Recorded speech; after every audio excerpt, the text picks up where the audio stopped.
Hey there guys, it's Mythic Run. We are back. As we started the stream, or right before I guess, we ran into a viewer in the game, which is always fun. Zanaki, longtime follower of your content. This is the only second time I've physically seen you in the game. I was like, man, look at this guy, because my fucking transmog is sick, by the way. Yeah, people are going to notice that, obviously. Hold up, that's Metro, yep. There's very few people with good transmog out there nowadays. A lot of people don't take transmog serious anymore. But yeah, glad to see you, brother. Thank you. You don't have to kneel. We're all equal here. Dogrythm, what's up? Blame the tank as well. What you guys up to? But yeah, no, it's, you know, you see the transmog and that's that. So I don't, I'm not going to shy away from that truth. That's for sure. All right. Feet Photos has a key listed. Let's sign up for that key. That's great. You see that those are the people that ruin transmog. People with names like that. Can't take it serious. Alright, well, we got invited. Oh, Kyle was also in the queue. Sorry, brother. You should have just went and said we're going to get our fucking ass kicked in here, I'm sure.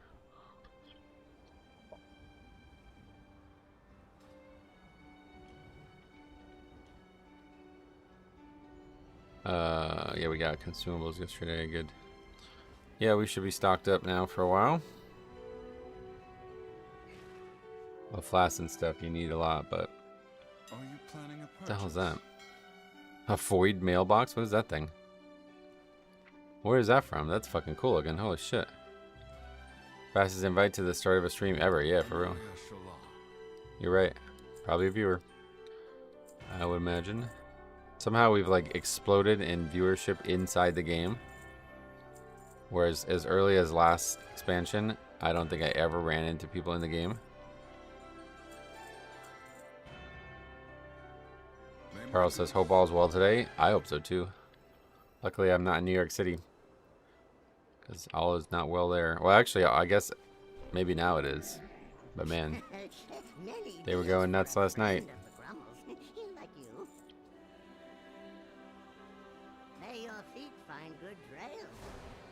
I ran into people saying they recognized me from your stream. Oh, for real? Damn. Well, like, just recently, you mean? Okay, do we have a top world player in the key? Unfortunately not, so it's going to be tough. Tough to upgrade.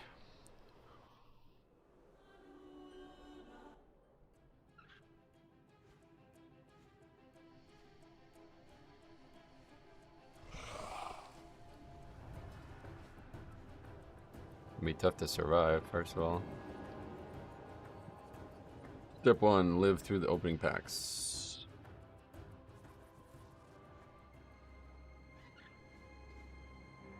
Oh, wow. Wait, I don't have that. Why don't I have that? Oh, no, I do have that. Wait, what?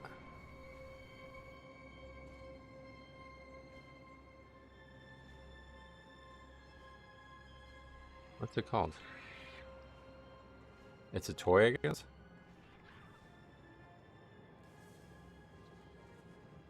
Dark portals are tearing open reality, allowing shadow energy to pour into our realm.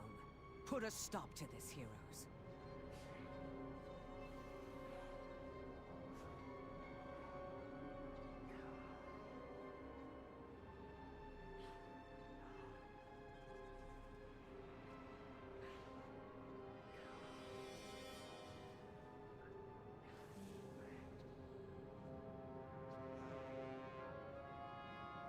Interdimensional parcel signal. I have that. Holy shit.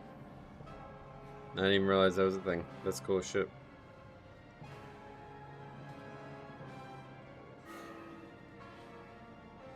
What the hell? That kid's got some serious shit there.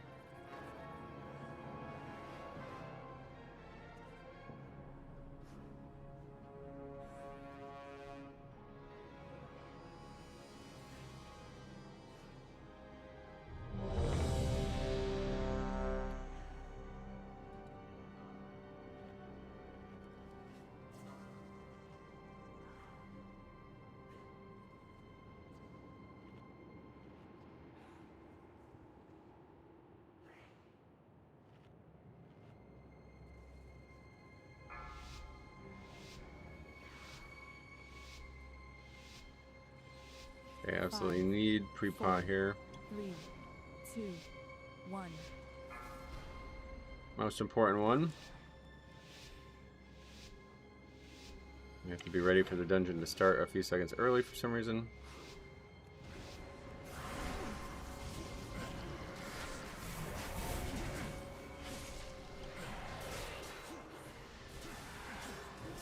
I got charged.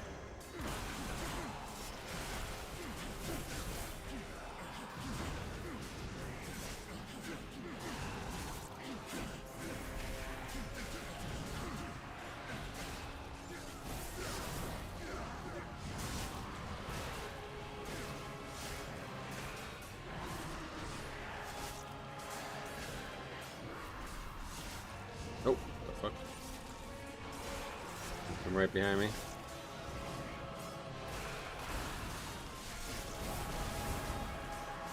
Well, that could have went a lot worse. That actually went pretty well. Somehow we didn't take much damage at all there. Good luck with the keys, thank you.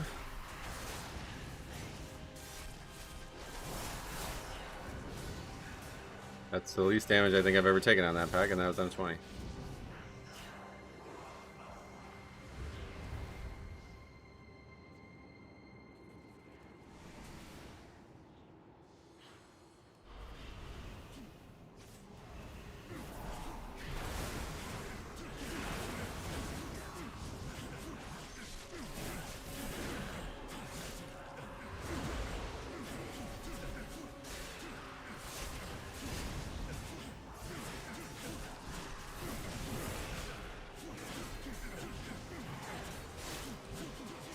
Good luck, Realms, thank you.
This boss actually one of the harder bosses to live as well.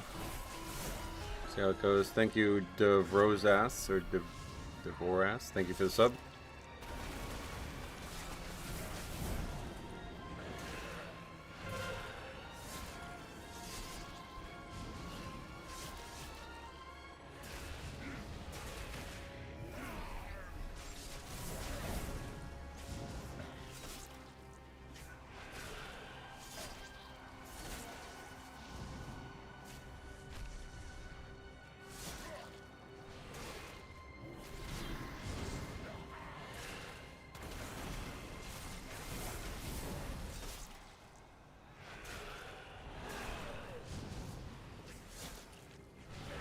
Yeah, that shaman gets hit hard.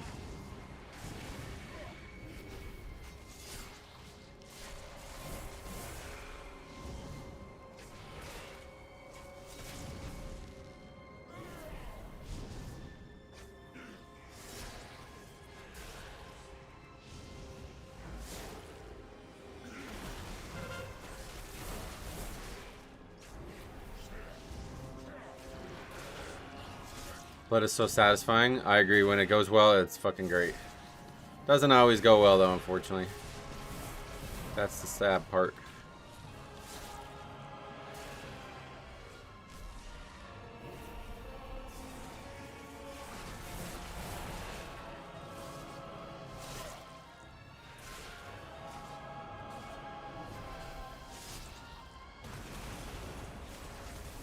Okay, that guy just got one shot by that, I think. Does he have full health?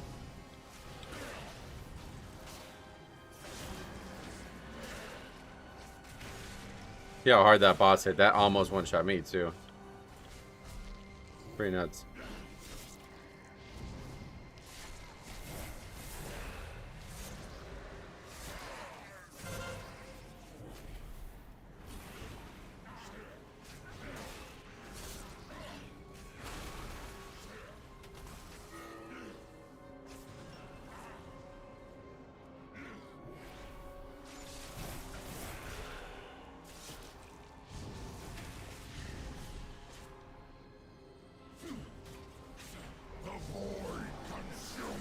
That was not where we wanted the boss to jump. Lasted a little longer.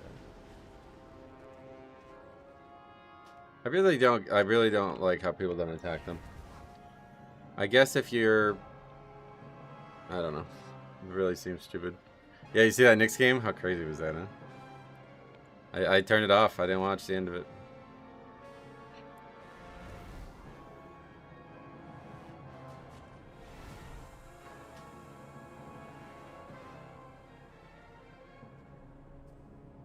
Okay.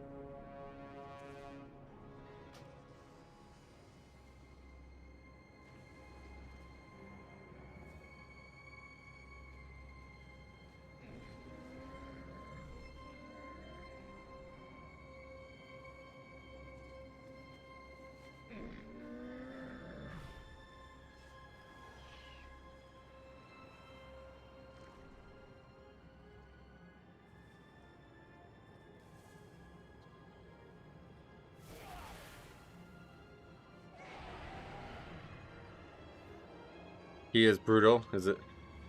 Not for that reason.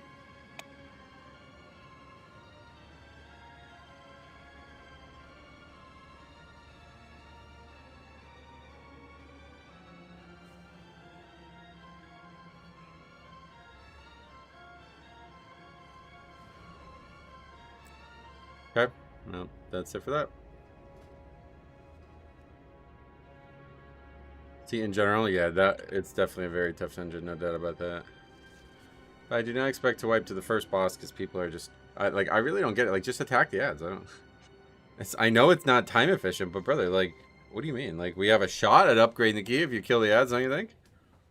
Or do you think it's just actually not possible to attack the ads? I don't know. Doesn't seem like it would be impossible to me.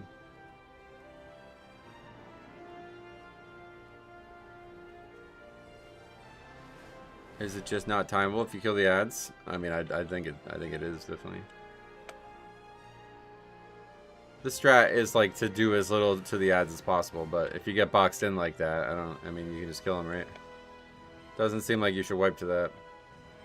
But we had a great opportunity for the guy, because it was on the warrior, I think. We had a great opportunity for the guy to take the boss really far away with the leap and save that, but we didn't. He just took it like right next to us. So that made it even worse. I haven't been much into the NBA, but I am old. I remember watching the Magic and the Bird back in the 80s. Oh, yeah.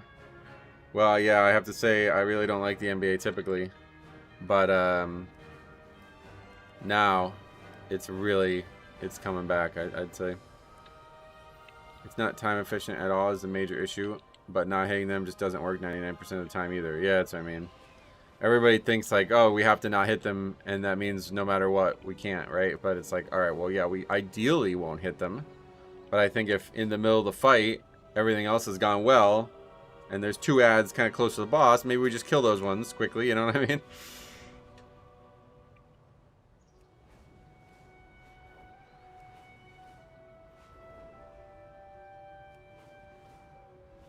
Obviously, answer is just invite priest. It's kind of unfortunate because they don't really work well, but priest is the answer there. That comeback, yeah, I turned it off. I can't believe I did that. I think there was 9 minutes left to go in the in the fourth quarter, and it was like they were down by like 18 or something like that. Yeah, we have a monk, yeah. And I was like, no, I'm going to bed, dude. It's late.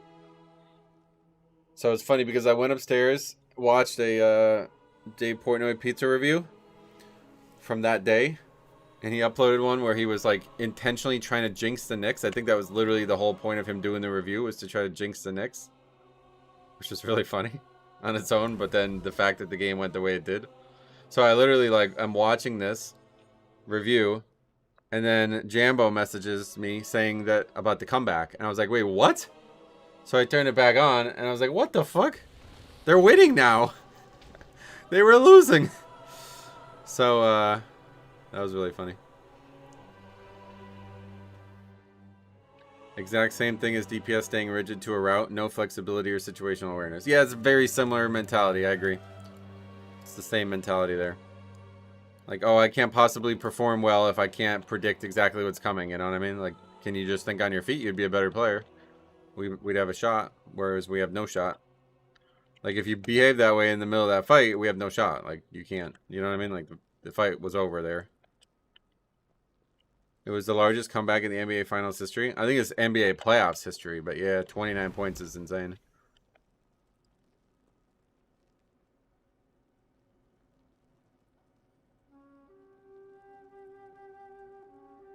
The Spurs blew it more than the Knicks won it. I do agree with that. I think it's like 60-40. It's not as bad. It's not like the Spurs single-handedly lost that game, but it's definitely more than the Spurs. Yeah, 30 points and a half is crazy. And I didn't realize this, but apparently at one point they missed 8 threes in a row without taking another shot. And I just really have to say, like, what the fuck is wrong with this team, dude? Like, I think Wembanyama is like literally, he's afraid to be the center. I think he really doesn't like being the center. I think he's used to being like an athletic big, and he doesn't want to bang around in the post.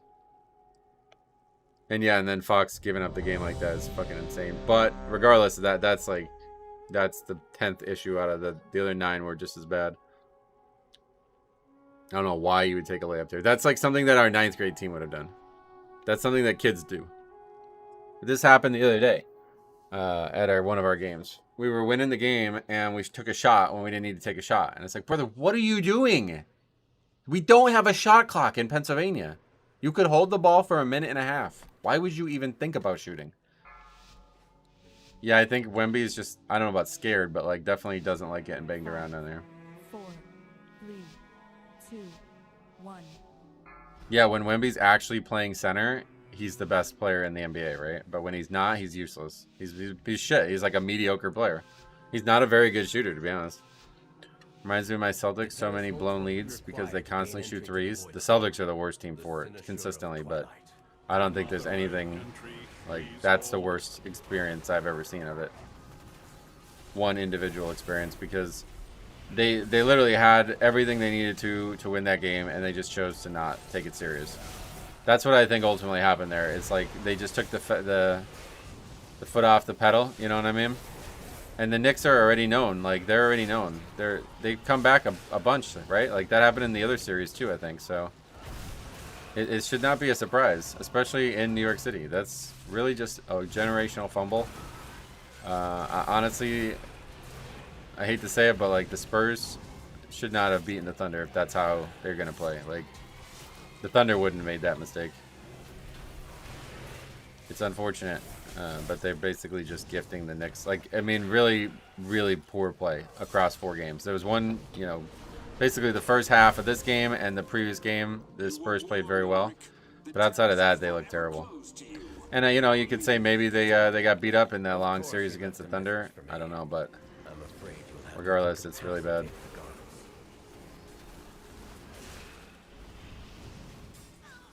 Each series, the Knicks had a game or 2 coming back. Yeah, I thought so. They're like very. It almost happened in the previous game too, right? Happens a lot somehow. The God Blood Death Knight. That's not me. You got the wrong guy. But I appreciate the praise. That's what that is. The Thunder not being in the finals are why the Knicks will win. Yeah, I do agree. Yep.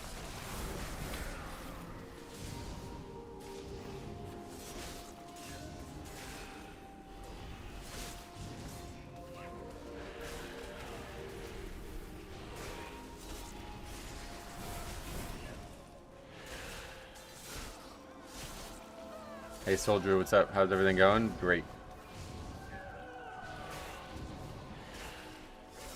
Did you know that Terrace is forever closed? Yeah, they said it before. But as expected, we break our way in, so.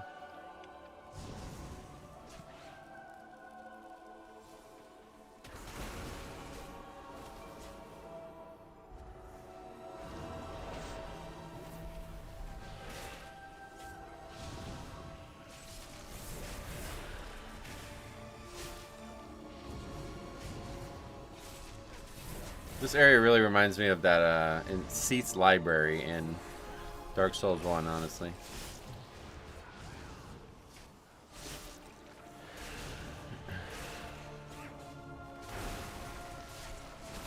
I'm not sure they'll win in 5, but there's no way the Spurs will win 3 in a row. Yeah, don't say that. That was the funniest thing about the Portnoy situation. He was like, yeah, Knicks in 5. It's definitely they're winning, obviously.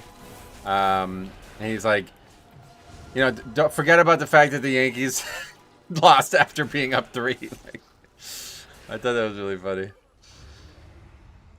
I couldn't believe he was like literally like spending money to try to jinx the Knicks. I couldn't believe that. He has like shirts made like if they already won the championship. It's really funny.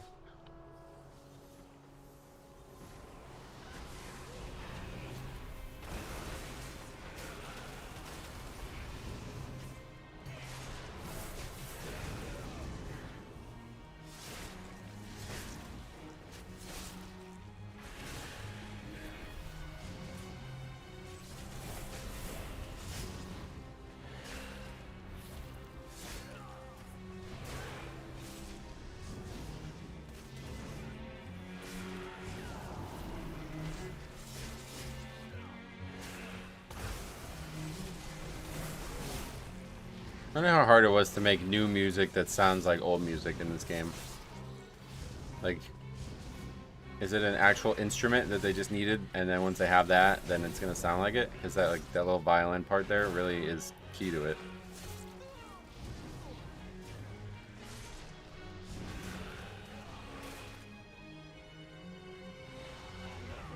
Entry, please hold.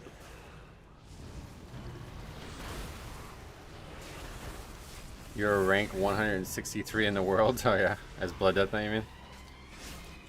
Probably not even the top 10,000 as tank.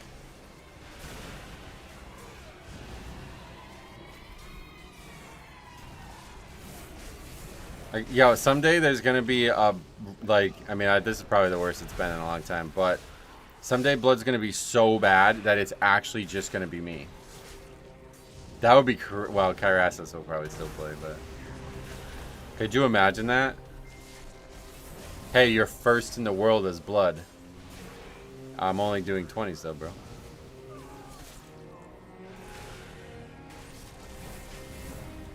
The tank's 6 key levels behind everybody else. Oh, but you're first in the world. Nice. Are you serious, bro? How the fuck does this happen, man? That's so crazy.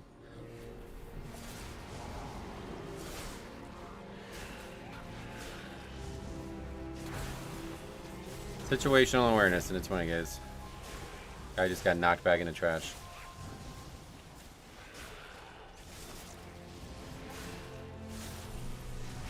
That's something you see in a 10.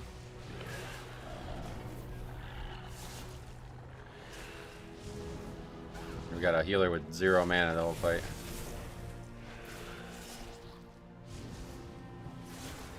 It's kind of crazy how bad this priest is with mana. I don't understand it. Because this guy's operated with like sub 20% mana the whole combat. So how did he get this low in the first place?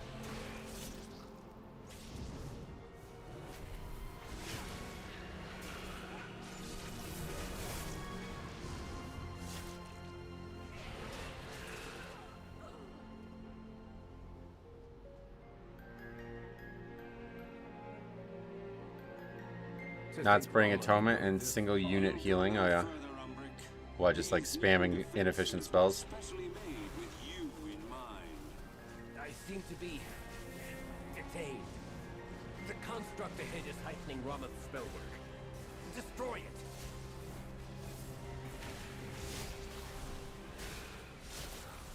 Wonder where Necro has been? No, I don't know. A lot of people who seem like regulars come and go, because all it's like I said, people always say like I watch for you, but nah, it's not really. There's a handful of people I'm sure that's true no matter what, but most people watch for the game first, even if they don't realize it.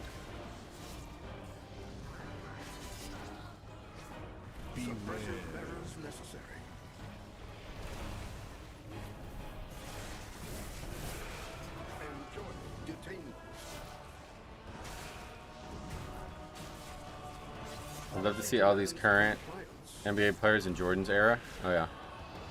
Why? You can get away with almost anything, really.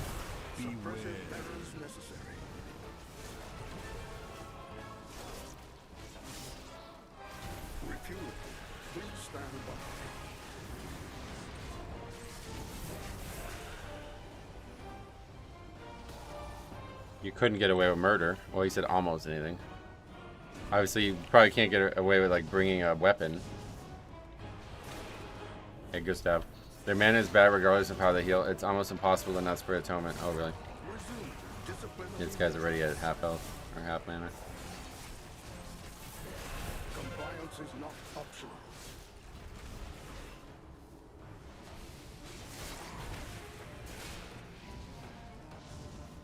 Suppressive measures necessary.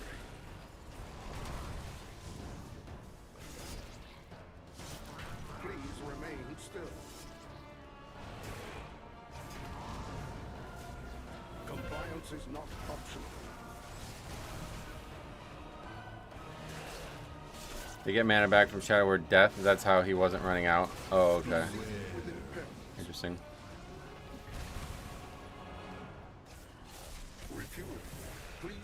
That's pretty cool. I didn't know that. I like that when you can get mana back from spells. That seems pretty cool.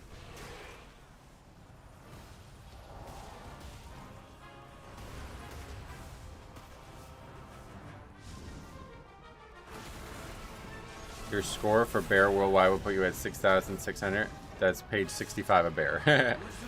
Disciplinary measures. Yeah, that's wild. Compliance is not optional.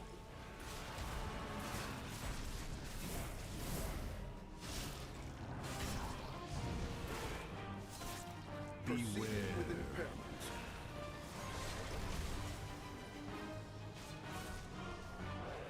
Enjoy detainment. Policy demands compliance.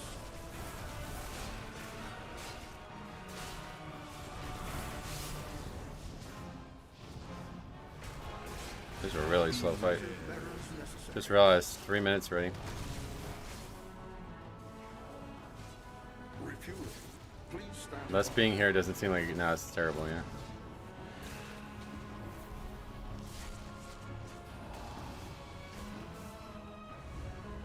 There's only 2. Oh. What the hell? More spawning randomly. Hey, go Roar, what's up? Long time no see. How you been? I am very good. How about you? Compliance is not optional.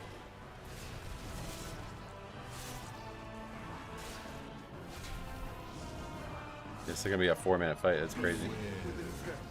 That is not a good sign. Although we have no deaths, so. Do we just maybe not lust? I don't know how lust is up already. 22 minutes into the key. I guess we lusted first pack, maybe? I didn't even notice.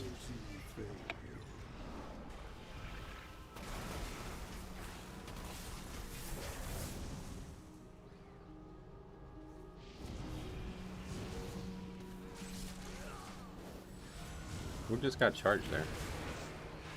A pet or something? No more basketball now? Oh, no, we were still.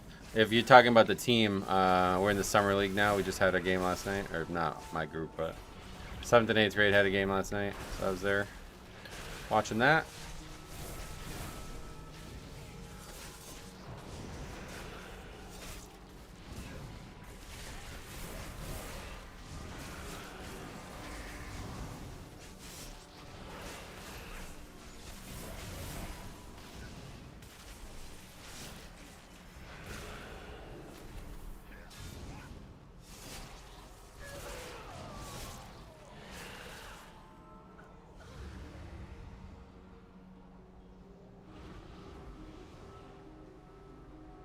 We're not even gonna, like, we're losing a list here, even though we have no debts.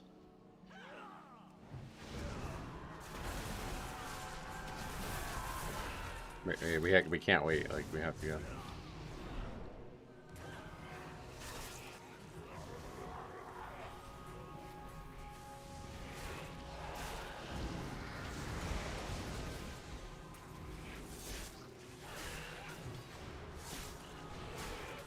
I don't know if this pack works, man. It's just too many casters and shit.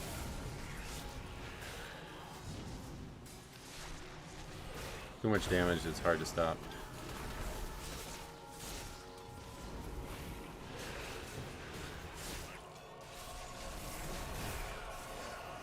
I guess we stabilize. There's like an initial onslaught that just is hard to even consider surviving, but then after that it kind of slows down.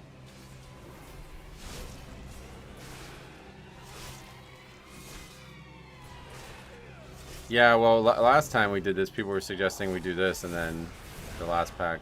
Because, like, we needed a lust there, otherwise we're losing a lust, so... I see that concept, but yeah, it just doesn't seem to work. So I guess 4 lusts in this dungeon is a pipe dream. They're not going to have it reliably. Because that was with 0 deaths.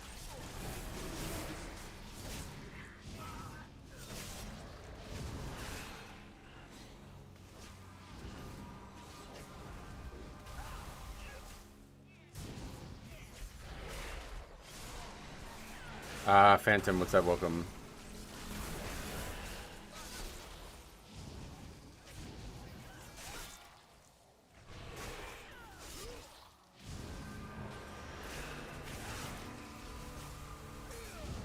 Oh, that's right, because we had to fight a whole extra pack. That's why we were so slow. I forgot about that. Okay, so that's actually not really that big of a deal.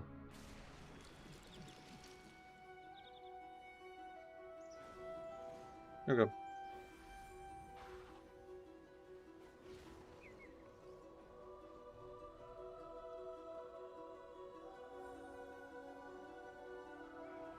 Could have just lusted nothing as well, just to use it, I don't know. Pulled smaller and then lusted, I don't know.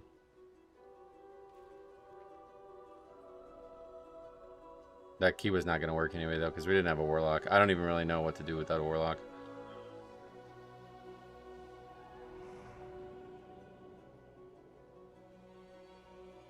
Just go overcount, I guess, is the answer.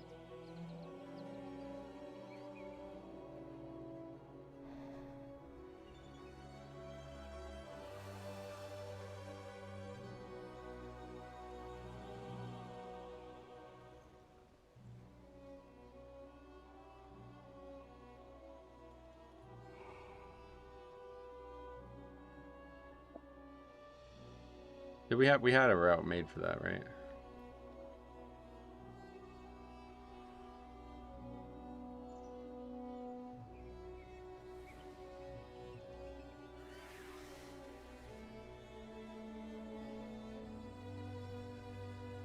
This is for if we don't have lust.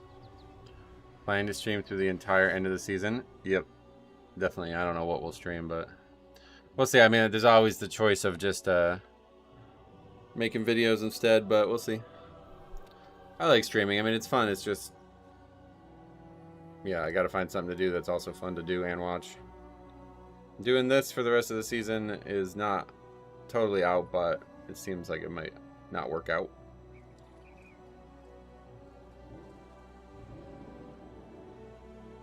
I think for no lock, you skip the 2 extra sets of books and pull 3, and then the group in the corner near the second set of robot. No, that's not enough count.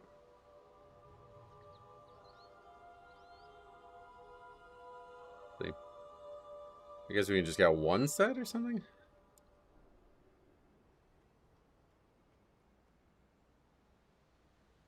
I don't know. I guess you can just get 1 set there, but that doesn't really slow anything down. I mean, if you're going to pivot from Mythic Plus to something else. Not on this channel. No. This channel is only Mythic Plus and Endgame discussions. I would like to do more stuff on the second channel, but I just don't. I can barely stay above water right now. Like I don't know what's going on, but like maybe it's because I'm playing so much basketball. But like I'm sleeping. Like I'm not waking up until like 10. I didn't wake up until 10 o'clock today. I went to bed last night at midnight. So right after the game, I slept like 10 hours last night, so I can't get up any earlier to do any content. And I'm playing basketball like 4 or 5 hours a day some nights. So like last night I was in the gym from I think we left here at 6:30. So I was gone from 6:30 until 9:30. So I was gone for 3 hours. I had zero, like outside of that I watched the Knicks game for an hour and a half maybe. I guess once sports are over I'll have more time. I don't know. But yeah, no time for the second channel right now, sadly.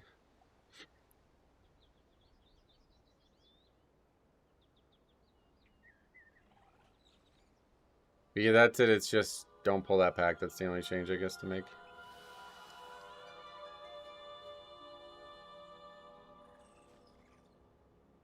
Yeah. Yeah, that's it. Just that one pack. My man dunking on people like Prince against Charlie Murphy. Oh,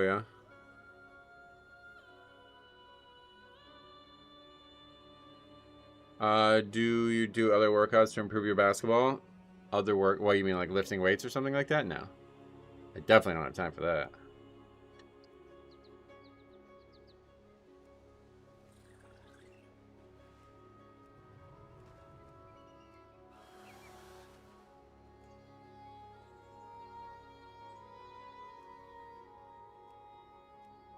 A lot of 20s listed.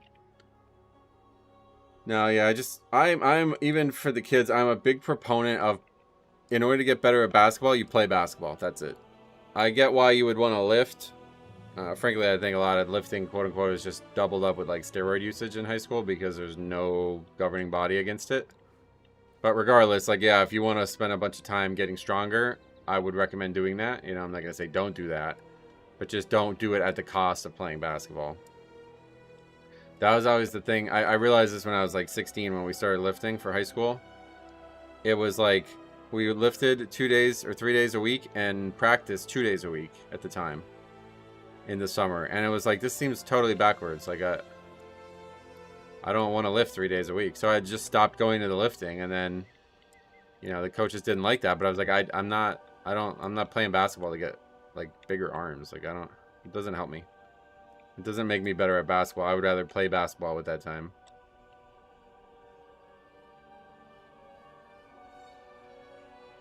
Yeah, if I actually played a full court game, there would be no better athleticism that I could get.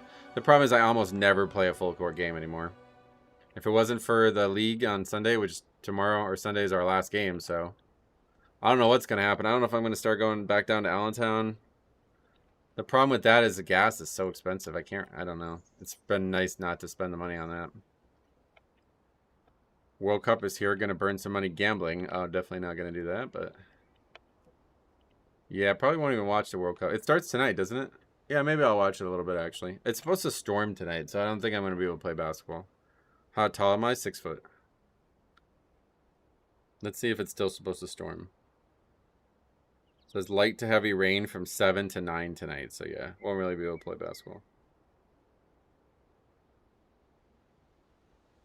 Plus it's supposed to be 89, so I guess I won't be playing basketball. So then I'll have some time. I got to finish tomorrow's video. I'm going to try to do that tonight. I already have a plan for dinner. I'm going to go get this halal food that I've gotten a few times. I kind of like it. I haven't had that in a while, so I'm going to try that. And then after that, I guess I'm going to work on the video for a bit. What time's the World Cup game? Allentown in Pennsylvania, yeah. It's about an hour away from me, but I know a bunch of people down there who play every Sunday, and it's like really good competitive basketball. It's like the only place I actually get good competitive basketball. But it's fucking far, man. It's about an hour, so. I might start going down though if they're gonna actually play in the outdoor courts. That's a little bit more fun than the indoor courts. I live across the street from my job, so I just walk everywhere. Oh, that's really nice. Yeah, I mean, I live in the same house as my job, but I have. Oh yeah, I'm near Pittston. Yeah,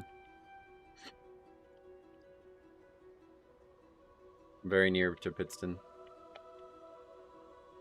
You guys attacked my country and gas prices went up. Yikes, sorry about that, brother. Wasn't me. But yeah, gas prices are way up. They're actually coming down a little bit though again. If they keep going down over next week, we'll probably I don't know, we'll see. I'm considering it, but also the other problem is I don't know that I want to wake up early. I have to wake up at like 7 to get there.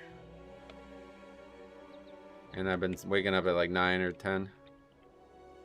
Use electric cars? Well, I don't have one, first of all, but that's not, it's like not that much cheaper, right?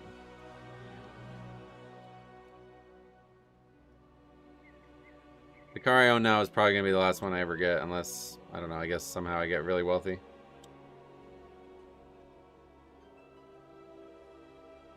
Car's been paid off for like 10 years now. I can't even imagine how, I don't think I could physically afford a car payment right now.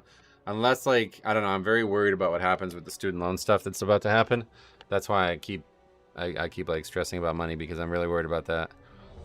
I don't know exactly what's going to happen with that, but I guess if the loans go away, like actually go away somehow in the future, then I will probably get a new car at some point, I guess, but I won't really ever be able to afford it. I also have like 0 credit because I don't ever pay for anything with a credit card. The car was in my dad's name and he passed away. I don't even know how to work. Like, I don't even know how to get a car with you have no credit. Gonna have to probably like save up and pay for like I don't know, like would that help offset it? Like if I just gave him like $10,000 towards like a $15,000 car, is that? Then you can get a car, I guess, at that point, right? World Cup games are going to be zoos. Most of the stadiums do not have transit needed. So the problem is they actually do, and they're just refusing to use... I have no idea why the fuck they're doing this. But the ones in Jersey or wherever it is, they're actually refusing to use the parking lot for whatever MetLife or whatever stadium it is that it's being played at. I have no idea why they're doing this. So you have to park somewhere else in the city. And then you have to take a bus in, which you have to pay for. Or you can walk, I guess. I don't know. But it's like they're intentionally making it bad, I think, to make money. I don't really understand what they're doing there. The whole process is just a money grab, it feels like. The World Cup's really not. Now that it's in the United States, I realize how shitty this whole thing is. I have student loans that have been in forbearance for a long time, and I think they'll start requiring payment soon. Yeah. Yeah, I'm not sure what's about to happen. I don't even really know where I'm at in terms of that, because I haven't touched them since COVID. Like, I haven't paid on them since COVID, and that was a huge part of my reason to do this full time, because I knew that the difference that I obviously made more money being a dental assistant, but I had to pay school loans. So now that the school loans went out, I was like, well, yeah, that's like, now I basically make the same money net, you know, because it's like I'm paying less per school loans, even though I'm making less. World Cup tickets are like $1,000 each. Yeah, they're way more than that, I think, even now. They're crazy.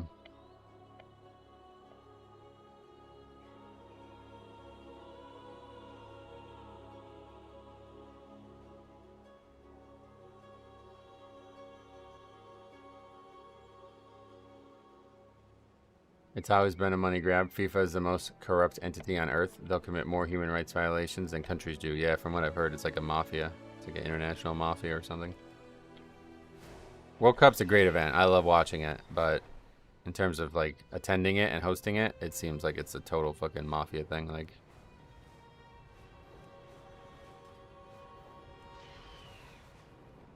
I'm actually getting invites today. Go Sweden? You mean like cheering on Sweden, or you mean I should go to Sweden? If cheering on Sweden is your answer, then I don't think they're... Are they good now without Ibrahimovic since he retired? They used to be really good, right? You're cheering them on, gotcha. I haven't followed international football. I used to talk about it all the time with Arno, because he was from Belgium during their like golden generation or whatever they call that. Romelu Lukaku and Kevin De Bruyne and all those guys. But I think that team has completely collapsed now. I don't know if Belgium's even any good anymore. At least this year the stadiums weren't built with slave labor and won't be left to rot. Yeah, there's no actual new stadiums built for this, right? That's probably like the first time ever.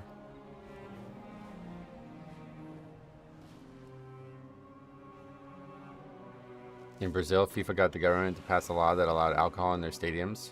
Wait, well, you're not allowed to have alcohol in stadiums in Brazil? What the hell? Yeah, that's just stupid. That law should have existed already. 2 games today: Mexico versus South Africa and South Korea versus Czechia. Oh, United States doesn't play today? Wait, when do they play? Oh, because they're like sharing the hosting of it, right? So they're not. Usually the first game is the host, but I guess because it's not just United States hosting, it's not today.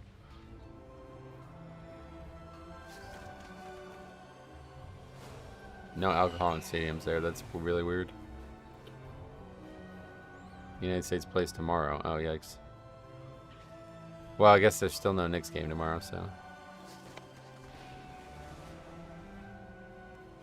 I went to the last World Cup in Qatar. So many poor Indian workers died to build new stadiums. Yeah, I've heard about that. That was fucking crazy in Qatar, from what I heard about that. It was like, people were literally like brought there just to build the stadiums, and then they were just like abandoned basically once they were there.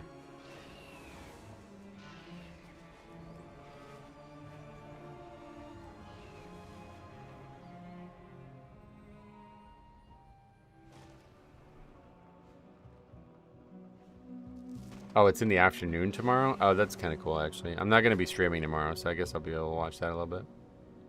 Oh, wait. Hold on. No, you're talking about today?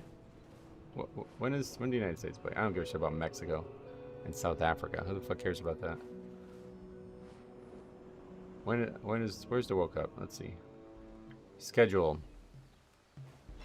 Oh, that's today at 3. Oh, shit. So we're actually not going to be able to watch either game. It's either at 3 or 10. Who the fuck is starting a game at 10? What? Why is there a game at 10? Okay, so I guess we're not watching any of this shit. But the United States is tomorrow at 9, so alright, I'll probably watch that for like an hour and then go to bed. Team Germany is practicing / staying here. Did we fill up? Oh, yeah. Is practicing staying here in my town. Practicing at Wake Forest University. Yeah, I've heard that a lot of countries are at universities. It's pretty cool. The schedule is crazy. Yeah, 3 and 10? Who the fuck came up with this? Why is the second game, first of all, 7 hours later, but why is it South Africa? Or South Korea and Chechnya? First of all, Czechia? What the fuck is that? Is that a new country? They just made that one up. But yeah. United States versus Paraguay? Is that even... That sounds like a hard game. Don't they usually get like a cupcake in their bracket? Are we able to get a copy of your spreadsheet? Yep. Yeah, you can just take it. Do whatever you like with it. Czech Republic? No, it's Czechia, it says. C-Z-E-C-H-I-A, it says. That's like a new... I think that must be... They must have just made that country. Czechia is the Czech Republic rebranded. Oh, why? They had like a cancel culture shit happen or what? The US is usually the cupcake. Yeah, no doubt. I guess it's hard to make a bracket when they're the... I don't know. Are the US like... Hold on. Is there like global soccer rankings? Let's look it up.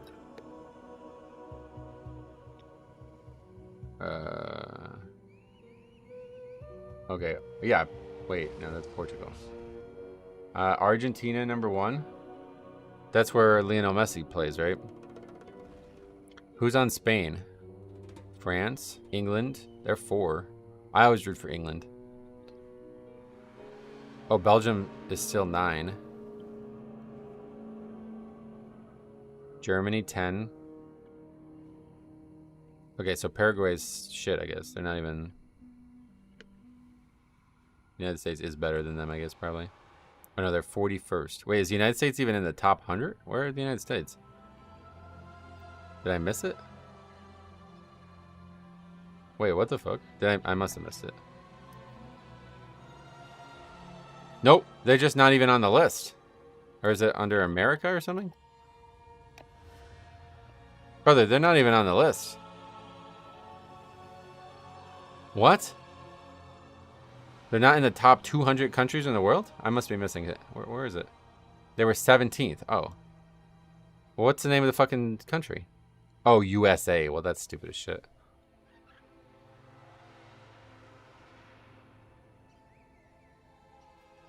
Yeah, I didn't think it would be 3 letters. That's funny.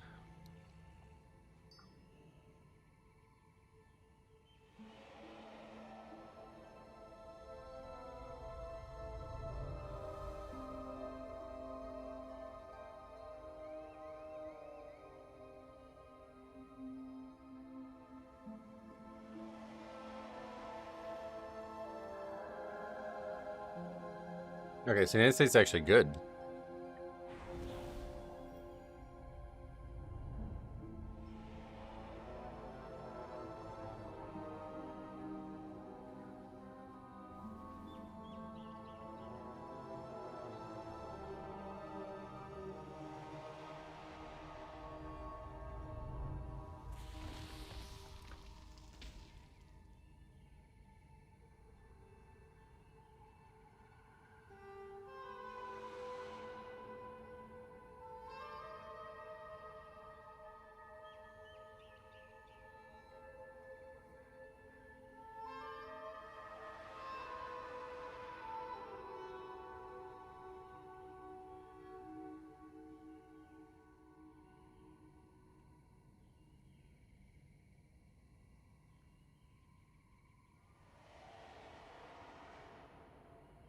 It's weird that people think like 100 ping is too bad or something like that. I played on 100 ping. I think I still do. No, it's pretty good now, but I played on 100 ping for years. No issue. When we were on Fire Tree. Fire Tree was on it was a West Coast server. USA is like Blood Death Night? Why?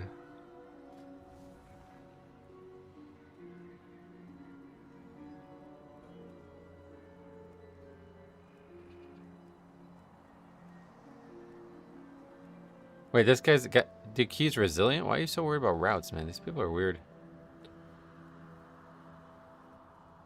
I like how they say that as if they're not going to object to the route in this dungeon. Always something to complain about. Yeah, that's why I don't share them. Because then they're just going to try to get me to change it. They don't, like, people act like that they want to see it so they can plan out their cooldowns somehow. As if, like, their cooldowns need planning out more than just use them on fucking cooldown when the pack's up. Like, I don't know. It's weird. The game's gotten very weird with that. But, yeah. The times when I used to share them, people would always be like, wait, why are we doing that poll? It's like, okay, I didn't share this so you could try to change it, brother. So you don't need it. You don't need it. It's fine. If you demand that I have one, then I could just take off. It's all good. They're decent, but not meta. Oh, really? Okay. I don't think Blood is decent right now. Let's take a look. I haven't looked at this in a while.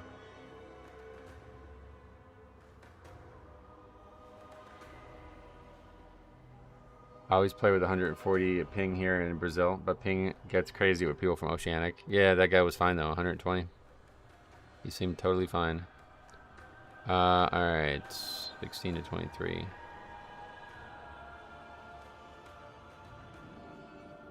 No, Arms is actually 4th overall. That's crazy. Outlaws right behind Arms? What? It's hard to believe. There's like actually like... Warlock is not even in the top 2 tiers anymore. Warlock's fallen hard, huh? They were the top spec forever in the beginning. Destro's actually the 2nd worst spec behind Devastation. USA is a bit better than decent this time. Oh, yeah. Anyway, we didn't want to look at DPS. We want to look at tanks. Oh, yeah. That's interesting. Blood is actually the 3rd best tank, really? I'm really shocked to see Prot Warrior last. Well, that's surprising. It certainly doesn't feel that way.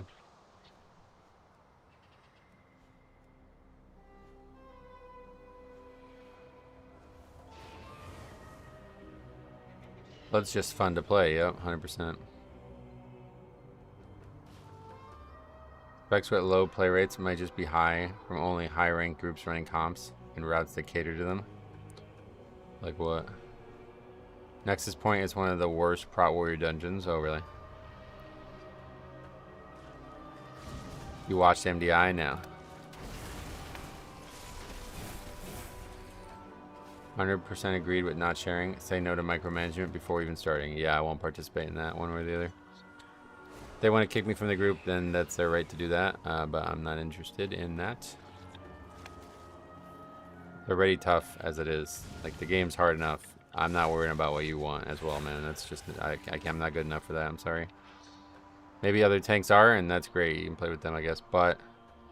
Oh, yeah, I forgot about that. I never got that done. But I am not good enough, like, especially in a dungeon like this where I'm going to get my fucking ass beat on almost every single pack. I cannot be worried about what you want as well. The general perception I see from content creators is if Prot Warrior can reflect, they're good. If not, they're bad. Which is weird because I think their physical mitigation is still the best. It's probably not better than Bear right now, and that makes them just the worst because they're losing that one-to-one comparison, you know? That's usually how it goes. If there's like two things that have extremely similar niches, then the second one is just irrelevant. Like, nobody plays with it.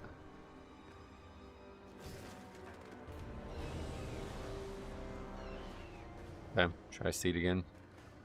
For some reason. It actually kind of went well last time. Damage seems to usually matter more than mitigation for pushing keys. Oh yeah, that's probably true too.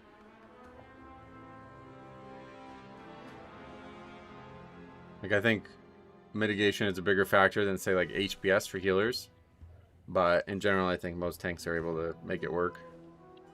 I could be stressed the entire key on Prot Warrior, or I can press 3 buttons and have a good time on Bear. Is it really that difficult to survive as Prot Warrior? I didn't know blacksmiths can repair their own armor for free. Oh yeah. I guess I should rephrase that to best mitigation without CDs, but I guess it doesn't matter in the grand scheme of things. Yeah, I don't think anybody like values that, you know, but it does matter. Makes it easier to play, I feel like, if that was true. But Bear can't really get any easier to play, I think, in general, so.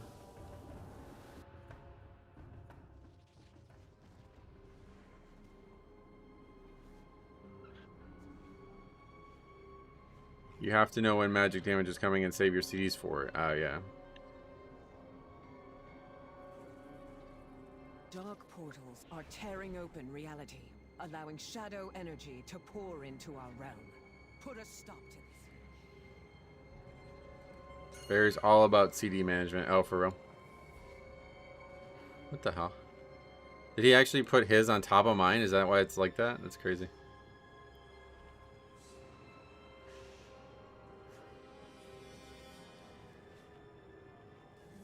I enjoy Prot a lot more, but it's rough in Pugs when you don't know the quality of your healer. Oh, okay.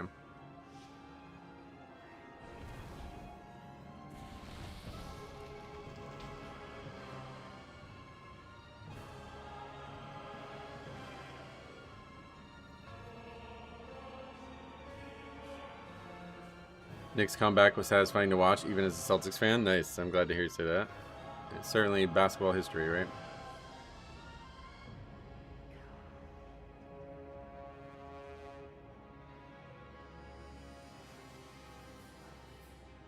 Shamala Harris. Oh, yeah. People putting their names like that. That's so crazy.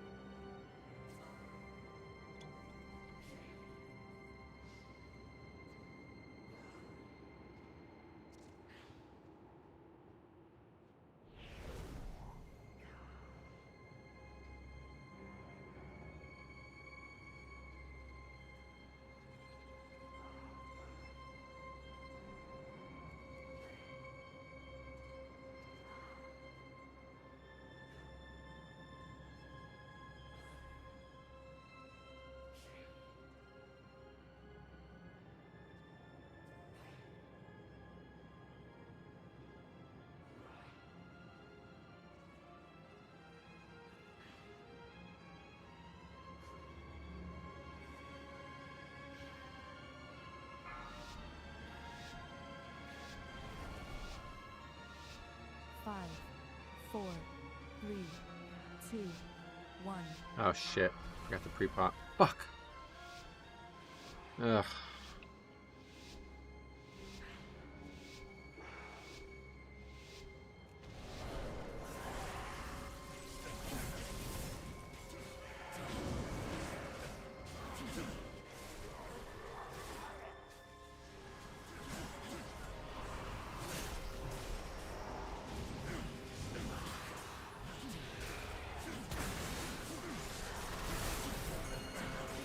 I think one of the biggest things about the previous attempt was that we didn't have any issues gathering the pack, and that time we just had major issues gathering the pack.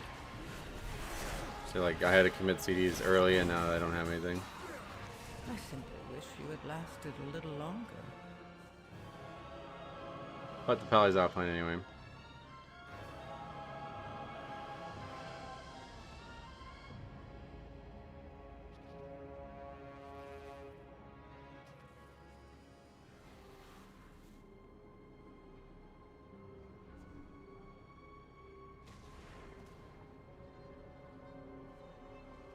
offline in the first combat. It's not what you want to see.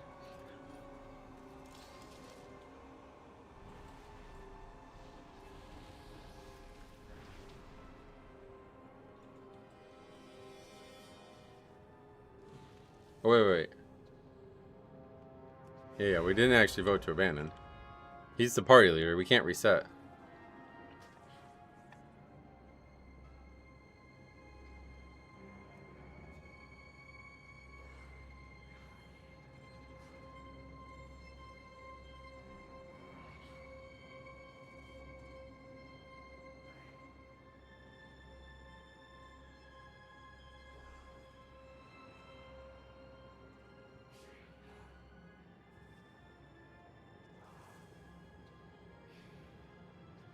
He's gonna get kicked. It's not just we're done. I don't think we're able to do it anyway. I don't know what I'm not gonna put anything in here yet. Put that guy went offline, but that's it.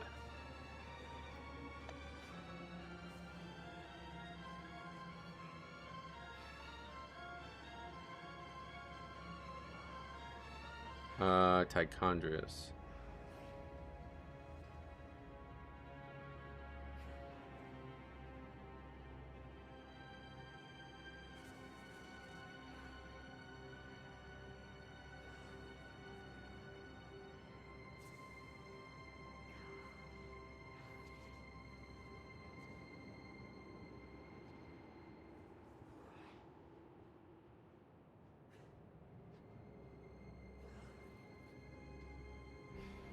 Yeah, so that's it. Well, we almost did one combat. I'd hate to be a Spurs fan. That loss will stay with you for a long time. Oh yeah, it's one of the worst losses ever in basketball history. I would imagine. Outside of maybe like some kind of crazy upset or something like that. I think you'd rather be like a 1 seed versus a 16 seed and lose than a team that's up by 23 or 29, whatever it was. I don't know. What do you think's worse? You think a 1 seed losing to a 16 is worse than being up by 29 and losing? I think it's actually worse to lose when you're up by 29, to be honest.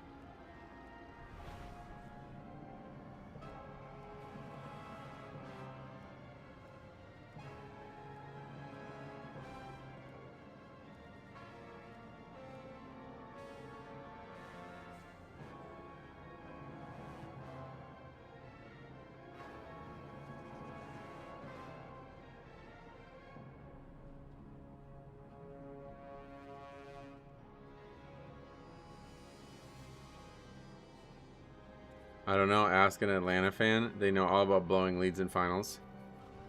Oh yeah, but not like that, right?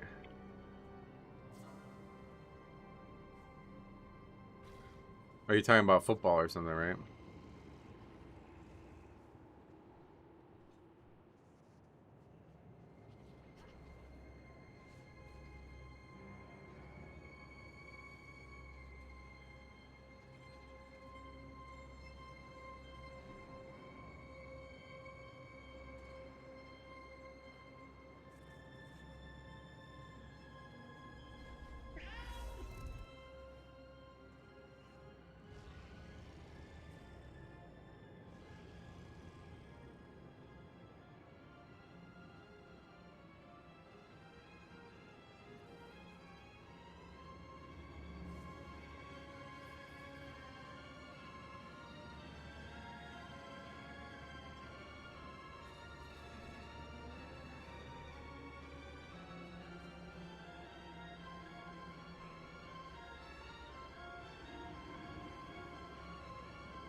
$28-3 is worse than last night since it's a 1-game winner take all. Yeah, you're talking about NFL, right? Yeah. Well, I was just talking about in the context of basketball.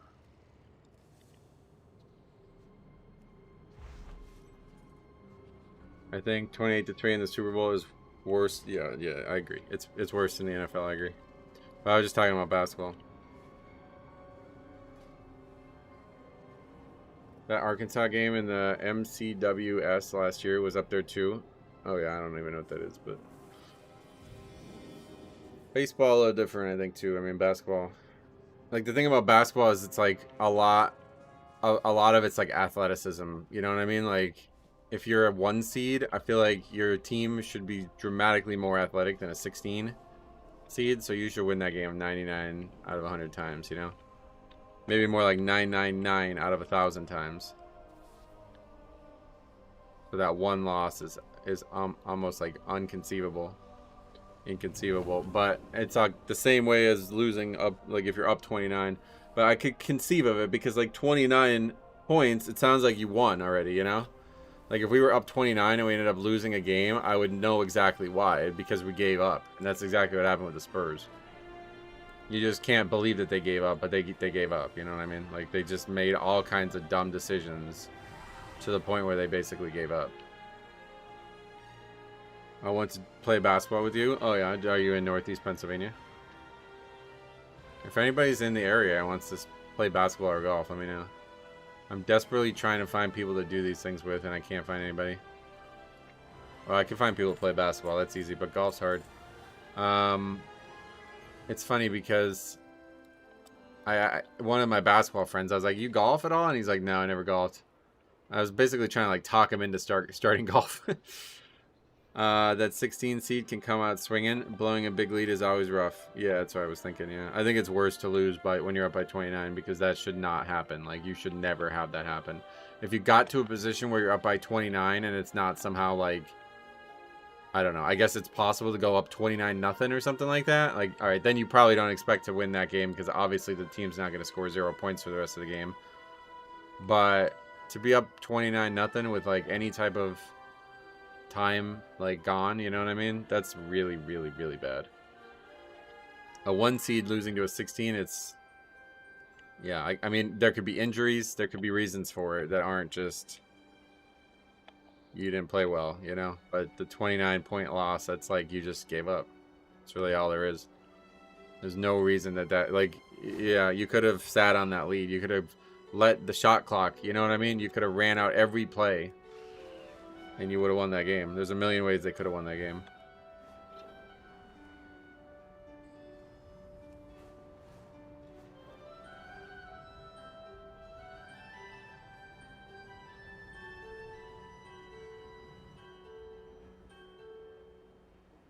I'd say Virginia losing as the 1 seed was not that surprising. That team sucks dick. They always did. Tony Bennett's offensive style was pathetic.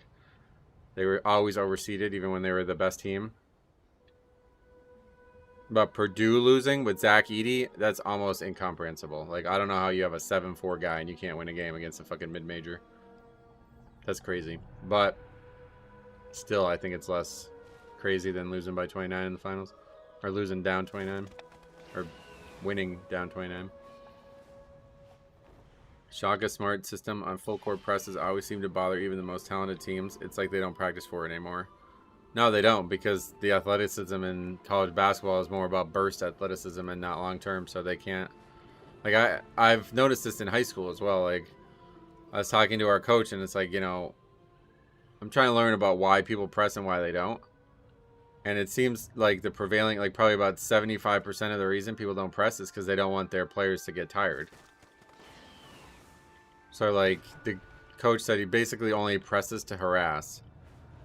Like, he doesn't press to win, he presses to harass. Make them make a mistake and let that mistake compound upon itself.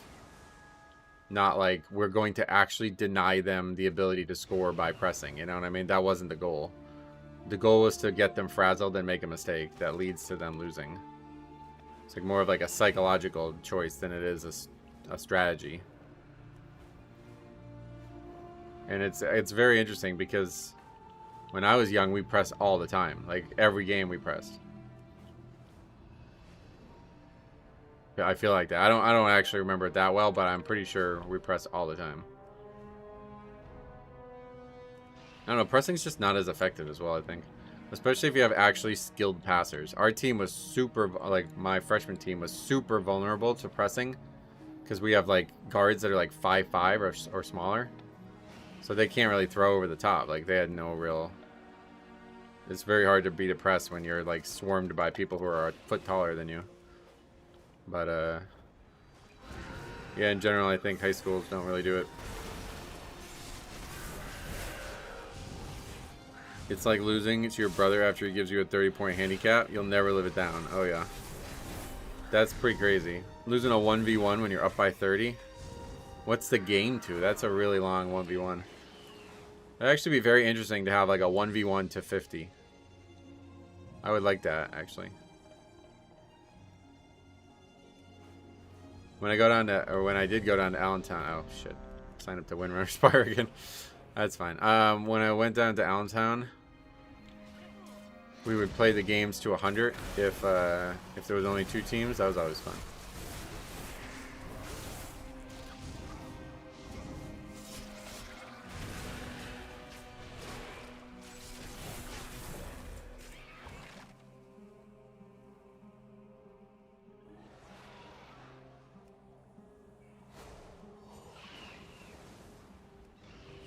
Okay, well,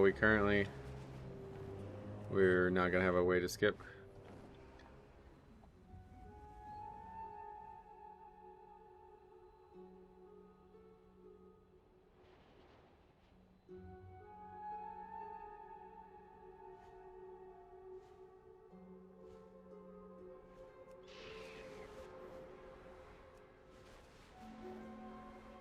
What would be the key equivalent to 28 to 3? Keys are not PvP, so nothing.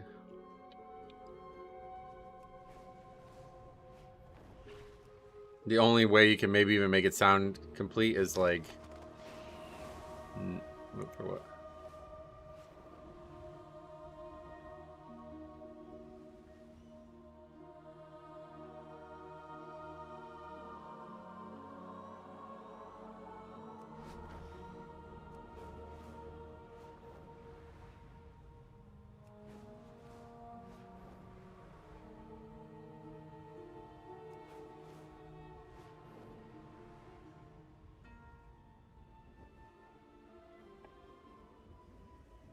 Yeah, Rogue is pretty much the answer.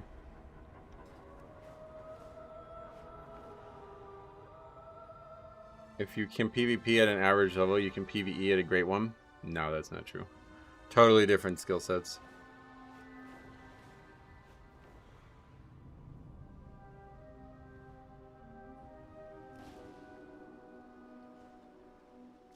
But like, I'd say the equivalent, if you're asking about that, I'd say the equivalent is basically like you have a triple upgrade and you're at the last boss and you just vote to abandon or something. Like that would be the only thing that would be even comparable, I feel like.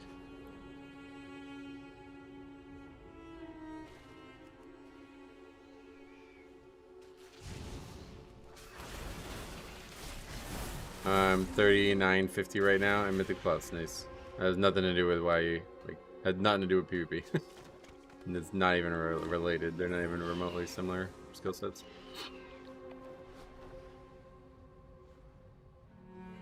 If that was the case, then you'd be way better at PvP because 3950 is extremely good.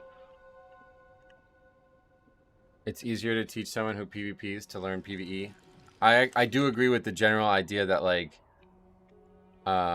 if you only raid or something like that, you're probably worse than if you only PvP. But that's not, like, a Mythic Plus is way different. Just the temperaments alone are, like, understanding and being calm and stuff is so crucial. PvPers seem to, like, rage like crazy.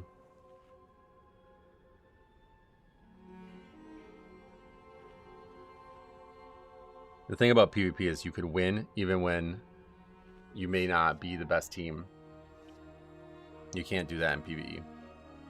You can't beat the key without being better than the key. You're talking about life skills? Yep, that's a big part of Mythic Plus pugging. Peekaboo kind of proved that PvPers can transition to PvE, but he's at the top end of PvP. Oh, obviously anybody can transit. They're not like...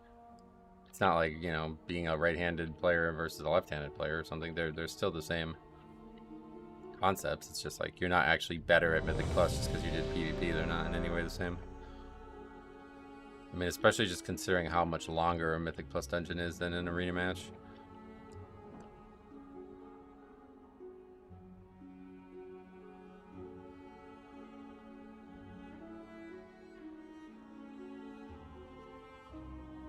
That's fine. I've never seen a group not know how to do that.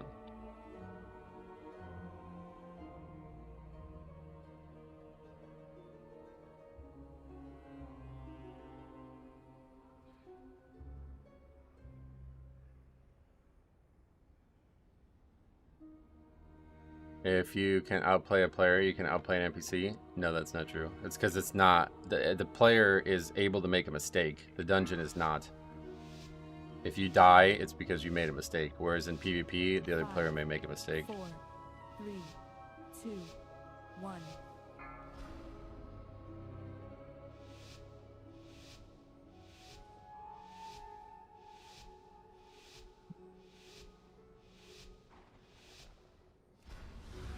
My sisters were the last to visit these halls, but they threw their home and their bond away.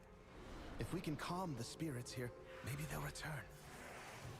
The Ranger General was sharp and steadfast, while the Peacekeeper kept the calm. Which path will you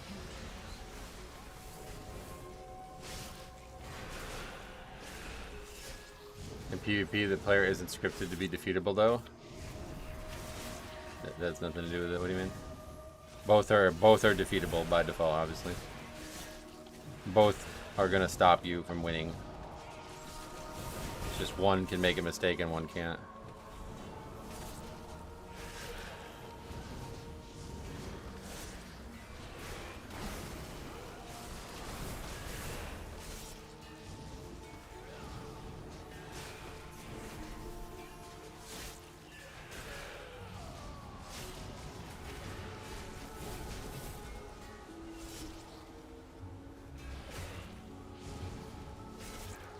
PvP equals hump a pillar for 20 minutes until dampening sets in. Well, that kind of thing, yeah, that's probably another issue, but you can't watch a boss guy for PvP. You can't watch a boss guy for Mythic Plus either. It doesn't, like, you still have to play the game. That's what I'm trying to say. Like, I guess maybe you guys aren't watching the stream or something like that, but it's very rare that we have failure in keys due to mechanical issues. Brother, you shroud it. Alright, whatever, man. I'm really shocked at how bad people are at this level.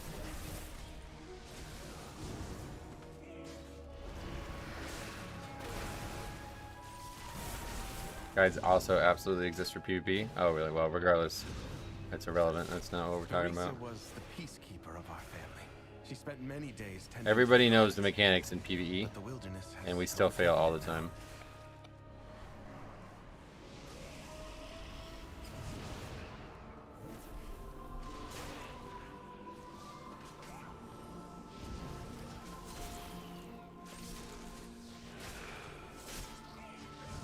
Actually, that's not true about PvP. I used to think that was true too.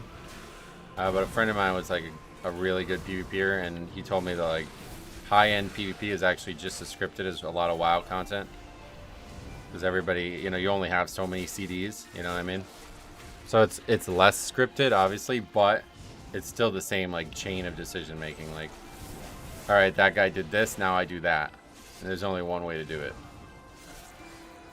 And that's like what Faxi was saying about pillar abuse. Like, that's why it exists, because there's only one way to do it. If you can't be hit by the spell, then you do that, you know? So that's like if a raid fight was just the mob is trying to cast on me, stop it. That's, you know what I mean? That's the same thing. It's like a scripted decision that you make every time.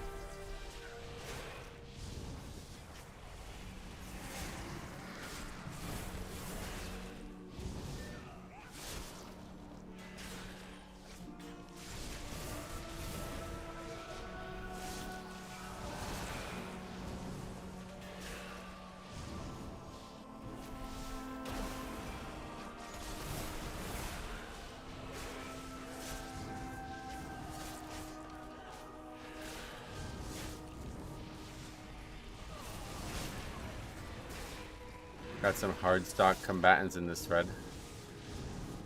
I think imagine most people just don't give a shit about PvP because it's so bad, but regardless, the original conversation seems to have, we've accidentally moved on from it or something, so didn't mean for that. But yeah, the conversation was that if you're a good PvPer, you'll also be a good Mythic Plus player, but that is definitely not true.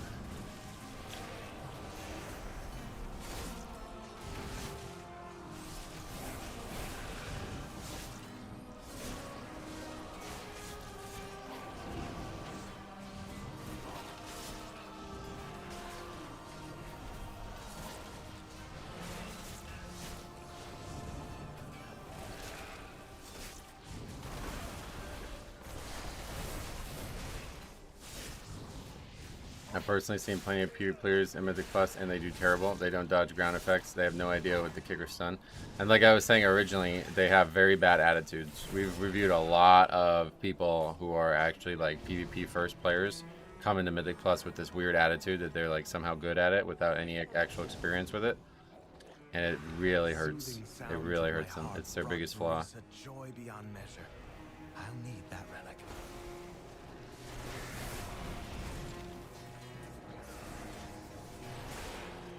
In my old guild, we had a PvPer who got like 1% of PvP titles every single season, and he always said pushing keys is harder. The one-shot factor alone, yep. Yeah, I mean, it's obviously a totally different situation.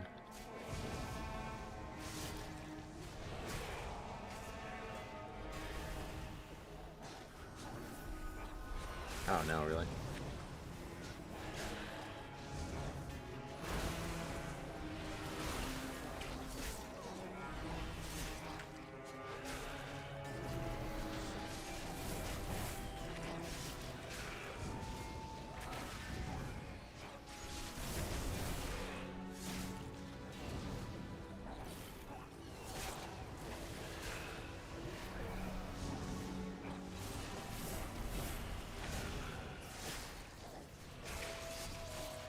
Saying PvPers are more toxic than Mythic Raiders is a wild take. Wait, what? No, that's definitely true. And it makes sense. I'm not saying it's like weird or something. Like I'm not confused by it. You know what I mean? PvP is obviously more stressful. It's like I said, you know, if you make a mistake, you might lose, and other people won't make mistakes and they'll win because of it. It's like very frustrating to have that happen. PvPers are on another level of toxicity from what I've seen, yeah. Euro Sheen, thanks for that.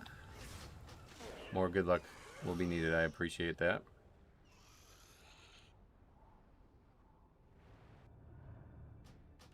Mechanically good at PvP makes you decent at PvE mechanics, but a lot of players at PvP do not know how to do damage or defense correctly because they don't know the damage patterns. Yep.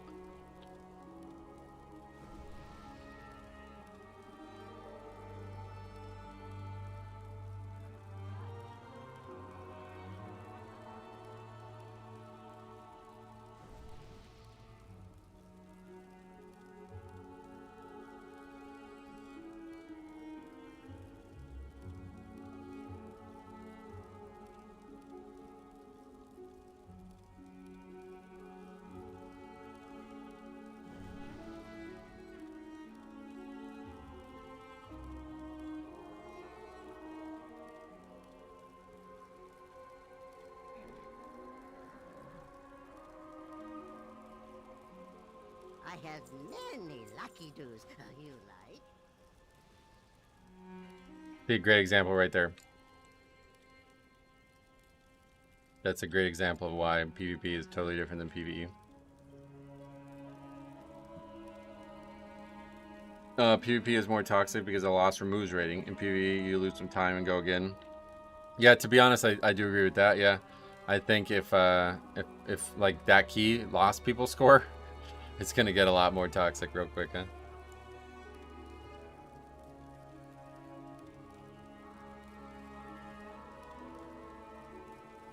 And to the peekaboo argument, the dude gets invited to a 20 with 4 other players who are 42 under it. Yeah, probably true. I don't know anything about it, but that was the first Holy Pally we've seen in a long time. And that guy's also not outlaw. Destination, that's a weird comp right there. Shadow Priest, that's like an old school comp. Shadow Priest and Arcane Mage.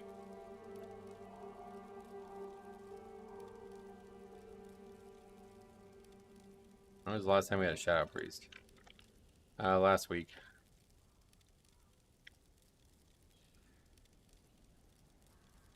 Did that guy say they were blasting damage? Anytime a rogue is on top, I'm gonna say no one's blasting. I don't know what he was saying. We were doing a crazy amount of damage. He's saying like I should have pulled more conservatively. That's hilarious. This is why route conversations are so frustrating. I literally changed that route because somebody said we needed to be more aggressive and blah blah blah. And now somebody's like, no, you need to be less aggressive. And the rogue has never seen shrouding he's never seen skipping the stewards. It's like, what? Okay. That's the game we're playing. Rule 1, don't listen to rogues who just want restelts. That's a good point.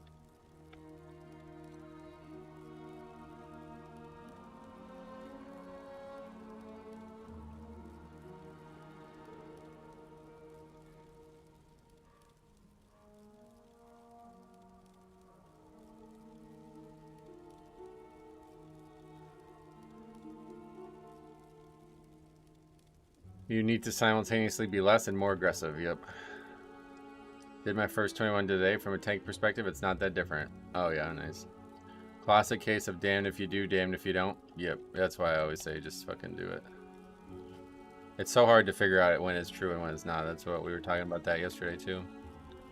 Being able to, you know, separate the wheat from the chaff, as they say, on terms of feedback for tanks is so fucking difficult.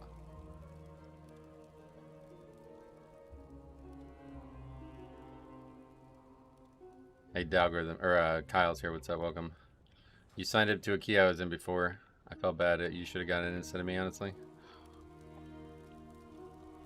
I just let the tank drive when I'm in keys, so yeah, it's a good choice. It is strange how many DPS think they know better as well. Alright.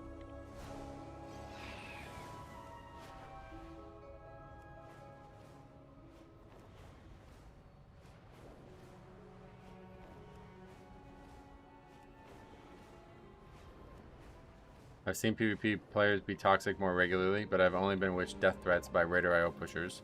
Yeah, you might be right that like the high end of toxicity in PvP is probably lower, but I think the average is higher. But I don't know, I've seen some like in other PvP games, I've seen some wild shit, dude. In League, we used to play on EU. I always played on EU with Sai and everybody. And there would be people that were like, they would say like shit about the countries and shit, like, you know, like I remember one very distinctly where the guy was Polish, and the comments after the guy like didn't play a video game well, he said like Hitler should have succeeded in conquering Poland or some shit, like more aggressive than that, but that was the sentiment of it. It's like, what the fuck, brother? Take it easy, man. What are you talking about? And it's like because the guy didn't play well, you know what I mean? Like that's what he's mad about. He's mad about the video game. Give the group the Dwayne The Rock Johnson line. Know your role and shut your mouth. Yeah. I should say that. That'd be actually hilarious to see how people respond. High end is probably less toxic because if one person gets banned, they take away half the people queuing. Oh, it might actually be true. It's like racism, but over countries there. Yeah, exactly. There's like a lot of like weird, I don't even know what you call it, nationalism, I guess. I mean, you guys are the ones controlling the pace and taking more risk and doing more decision making. I just make sure I do damage and kick the mobs. Nice. Halo 2 Modern Warfare lobbies were all time toxic when I was growing up. Oh yeah. League is now banning much more aggressively depending on what you... Yeah. Even when I played... This was right before Mop Remix. Me and Harry were playing like every day. And it was way more like cultivated there. Like they weren't letting people get away with that shit. So that's good. That was like 2 years ago or something. Maybe more like 3. It was in Dragonflight. I'm from Germany, and obviously I'm playing in Europe, and man, it's rough. Oh, really? What, people are being rude to you because you're from Germany, you mean? There's another Blood Death Knight that streams who consistently says suspect things about other countries and their players. Oh, who? Good old toxic days. Now I can't even call someone the N-word. Yeah, that's probably for the best, huh? Do people even say that there? Do people care about race there? It seems like it's like an American thing, I feel 4, like. 3, 2, 1. Like there's a lot of African Muslims, right? So surely there's like Arabic Muslims and African Muslims, and they get along, surely, right? Or no? Or do they not? They really hate Romanian people? Oh, really?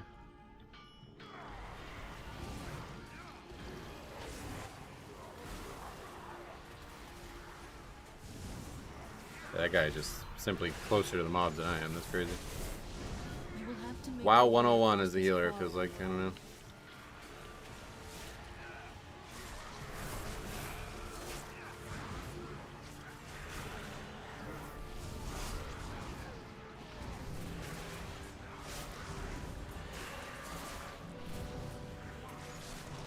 Yeah, he just basically walked into the mobs as I was gathering them.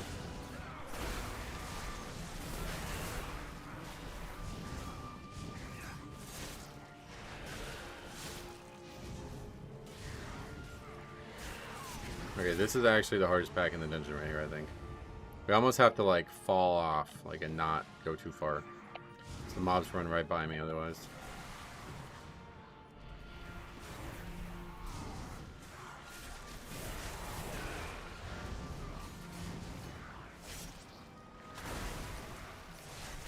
Did that just happen again? I didn't see how that person died that time, but it seems like it.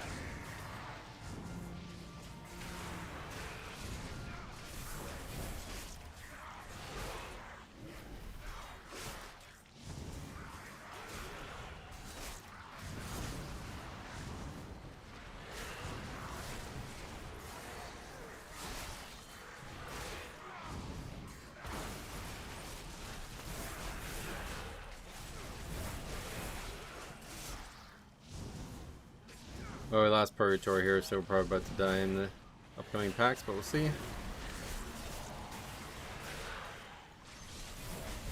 This new route is way harder to tank. This pack is probably the hardest pack. Like, this is the most difficult pack we've added to a route, that's for sure.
Nope.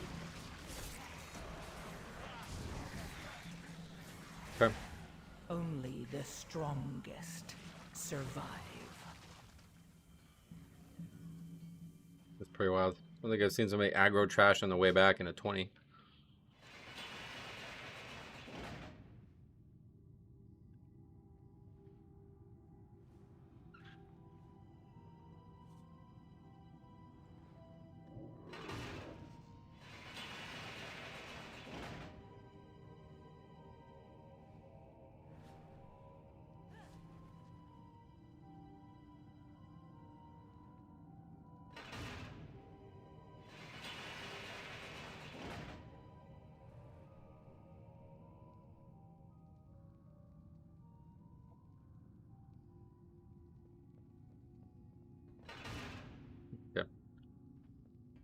Apparently that was my fault.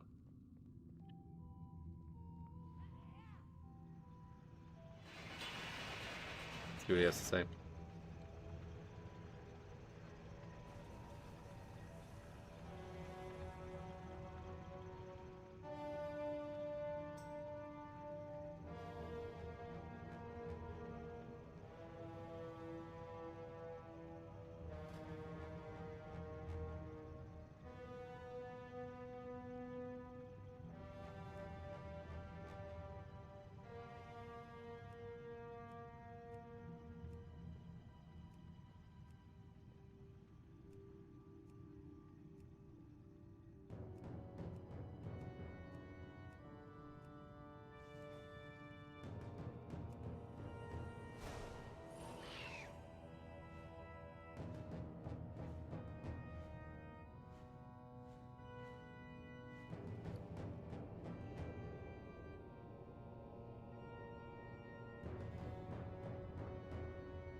Bet they're scared of yo-yos, or maybe. Just like to hear why. People are never able to articulate themselves anymore.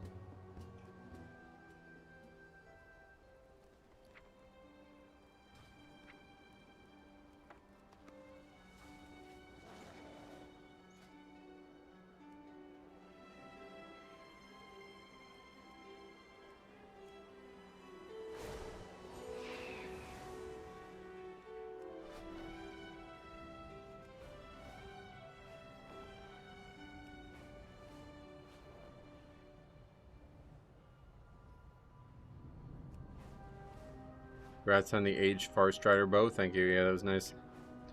Getting transmog in the mail.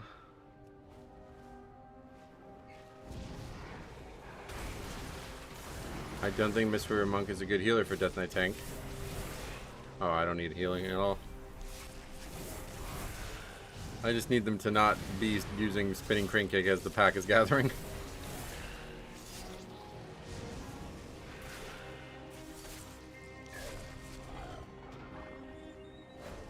How'd that get aggroed? No idea. Somebody obviously ran through it on the way back. I think one of them, the Death Knight, died or something like that. You don't need healing, but their heals will go on you into the party. Well, that would happen with any tank, right?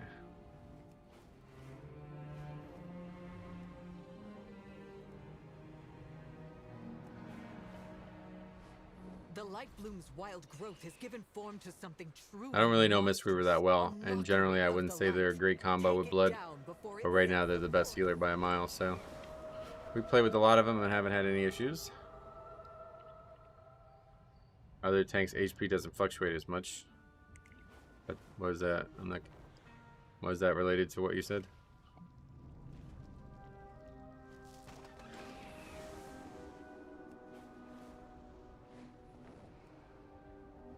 Yeah, it's so hard not to sign up to that.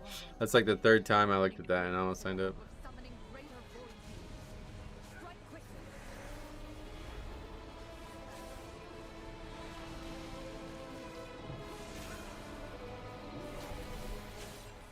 Prop Pally fluctuates more, oh yeah. I didn't really get that comment, that's why I was asking about it. Whether the health fluctuates or not. If you're saying like the smart healing is choosing me when it doesn't need to choose me, that's the same for any tank. And Mistweaver definitely working really well right now regardless. We haven't ran into any issues like that this season.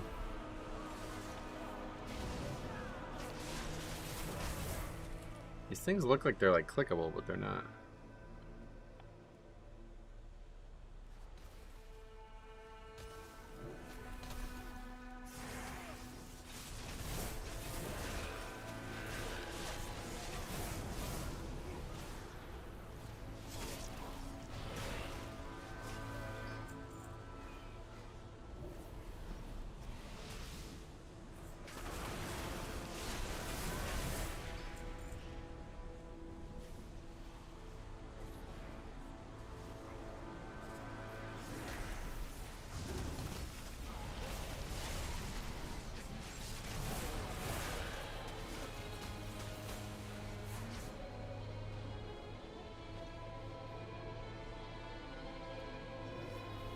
Hey Jambo, what's up? Welcome.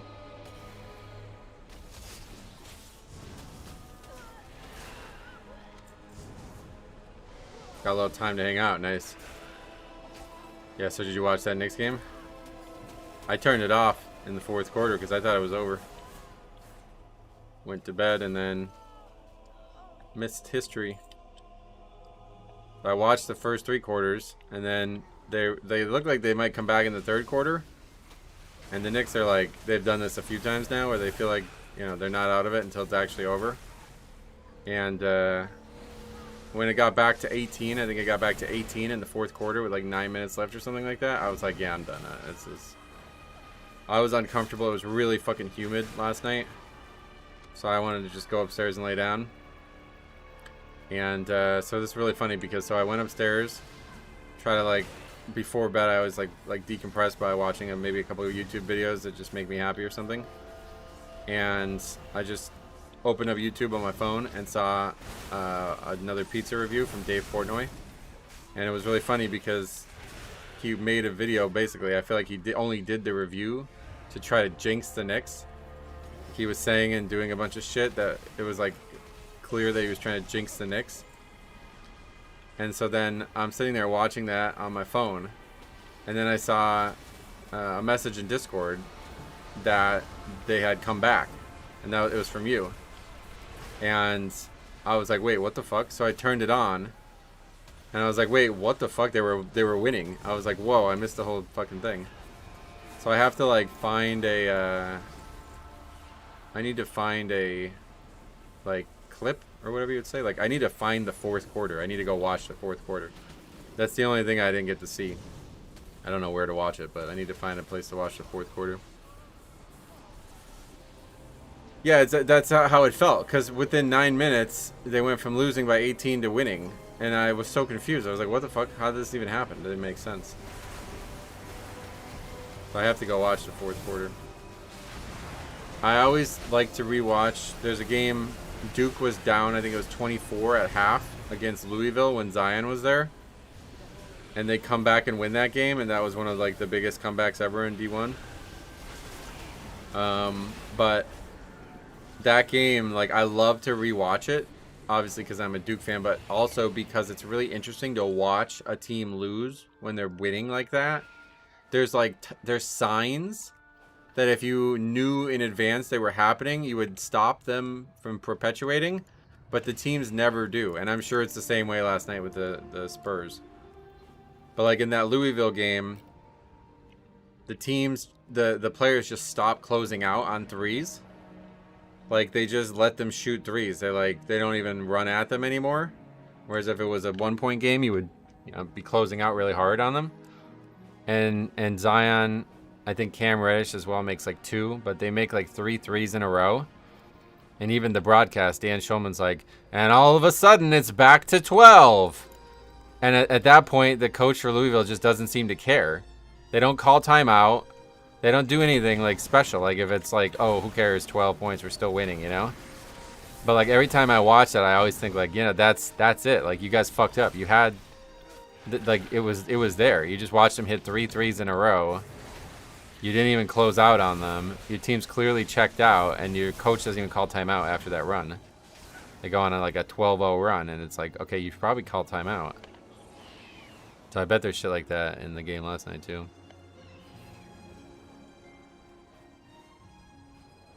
This season of the NBA feels more rigged than any other. Oh, really? Even after that game? I don't know about that.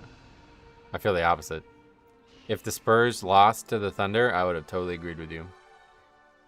But after beating the Thunder the way they did, it makes me think the opposite.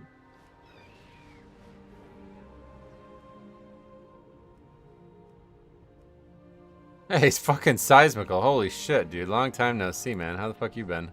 God damn. Someone did the math. If the Spurs took the 24-second shot clock violation from the 6 mark... Yeah, that's what I said earlier in the stream. That's what I was saying about the Louisville game. It's like if you literally just say like, okay, we can't lose this game. Anything in our power to lose this game, we have to stop. That they don't do it. They just let it happen. And then with like you know, when it's like a 5-point game, then all of a sudden they're trying to get the kids geared back up. Like the Louisville game, it's like the coach then calls timeout when it's like a 5-point game, and he's screaming at the kids. It's like, brother, you missed your shot.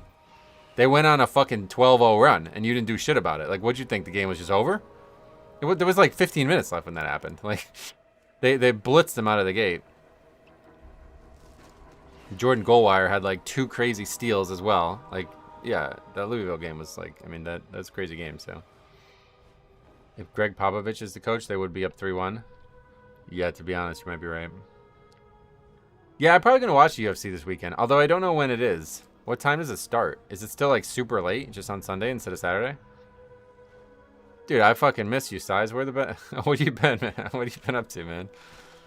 Good to see you, bro. Last time I talked to you, you were talking about coming out of Pennsylvania, so then never heard from me again. Yeah, I don't know what time the event starts, though. I do want to watch it. My mom actually pays for Paramount Plus, so I'm going to watch it. I'm grinding. I cut trees now. I had to refocus. Oh, shit. Like, that's your job? Well, good, man. I'm glad to hear that you got your life. I could tell your amount of focus, whenever you put it into something, you're going to be great at it, so that's good.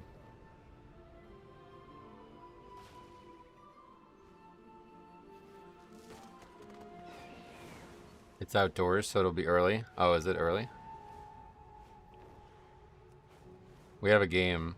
I have my last men's league game on Sunday, so I don't know what time the actual UFC thing starts, but I'll be there probably. I'm probably gonna actually go play basketball afterwards, because I imagine I'm just gonna let these other guys play. Our team is like, they're all like, I don't know, we got fucked. We had 10 people on our team, and it's just too many people to get in a game.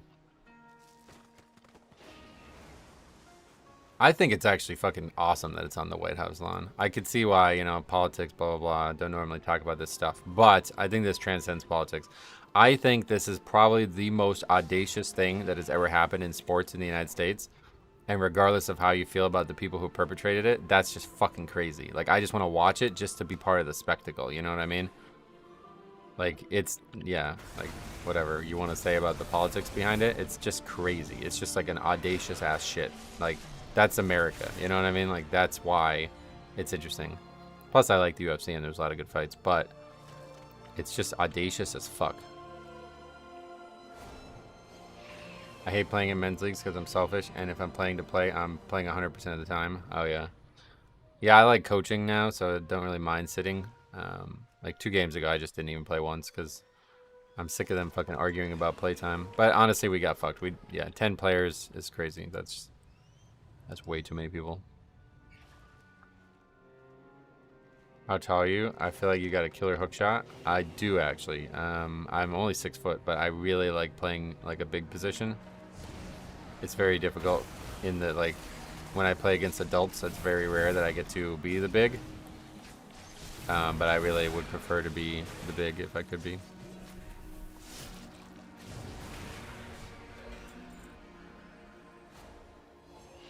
Main card starts at 8? Ow.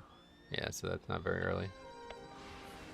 I guess I might still watch it though, because that's usually, so it'll be over before midnight for sure. Then it'll be over at like 11 or something.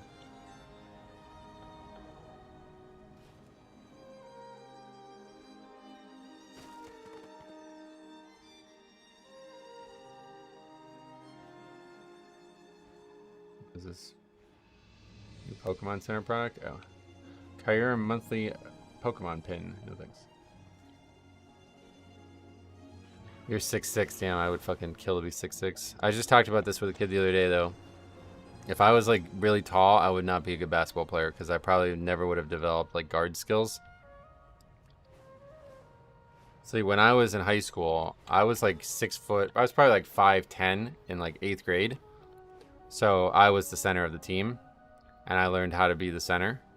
And then I just never got much taller. Like, I only got, like, 2 or so inches more. And I just never got developed as a guard. But I worked hard to become a guard because I knew that I had to be to keep playing basketball. Whereas if I was actually 6'6", I never would have developed any guard skills. So I actually have to say that, like, you know, even though it would have been nice to be tall, it would only be nice to be tall if I could keep all the skills that I have, and I would not have developed them if I didn't, you know, if my height wasn't there. You could be like Darren Williams guard. He loved to play in the paint because he was bigger than the guards guarding him. Yeah, that's exactly, that's like, I kind of fuck myself here because basically on our team we have 2 tall guys. One's like a center. He's like more like a center, but he's not actually very good. Well, okay, hold on. Let's start over. So we have 3 guys who are tall. 3 guys who could be center. One of them's actually tall. He's like 6'4", 6'5", but he is like a dunker. He is not a center. And he even said like he hates playing center. He got forced to play center all his life. He hates playing center. So he's who statistically should be the center on our team, but he hates being it. Size is back to the fucking blood pool after all this time too. Still got the blue blood drop. Plus. Blood Death Knight. Thank you very much, man. Glad to see you again, dude. Goddamn.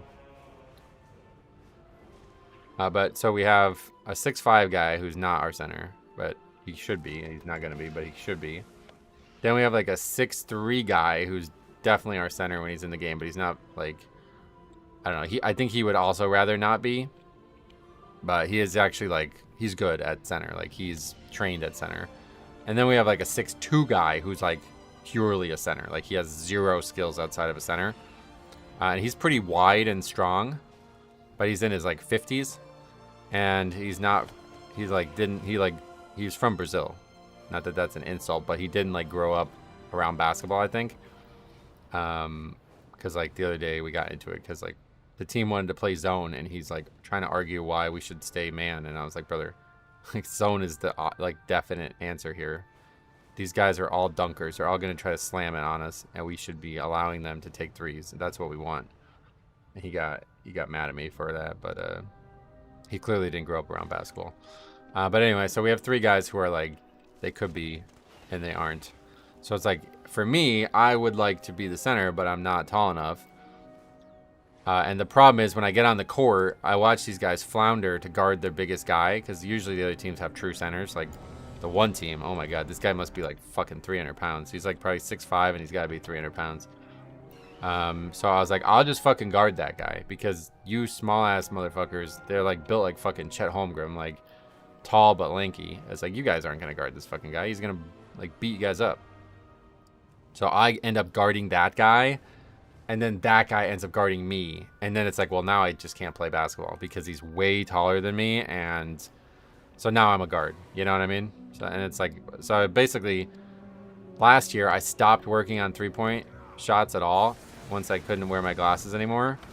I can't really see very well, so it's like very hard to shoot a 3-pointer without being able to see the rim very well.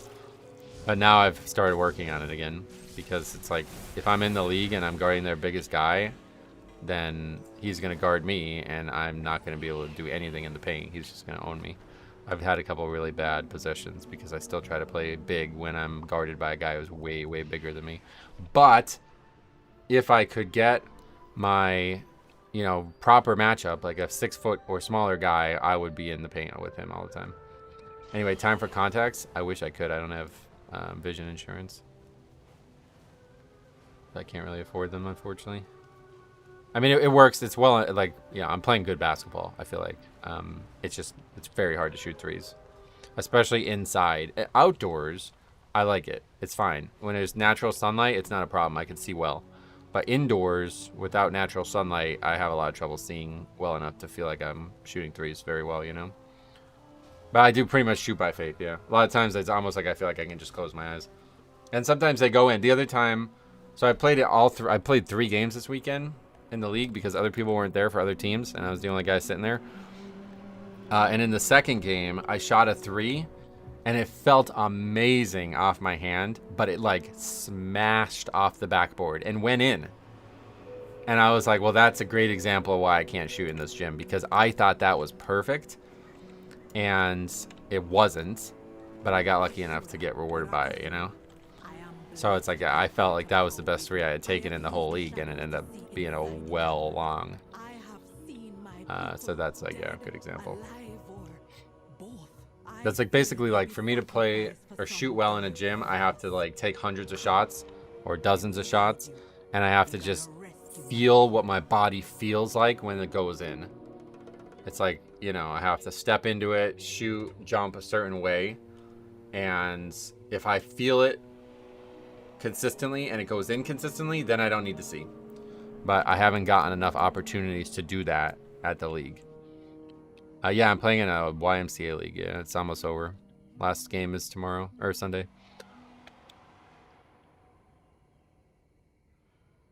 Hey, Reg Dude, what's up? Welcome. Those shots hurt the confidence. Feels great on the release, but it bricks. Yeah, that happens to me a lot there. And even mid-range is tough for me. Usually I dominate mid-range. Like, I like to basically...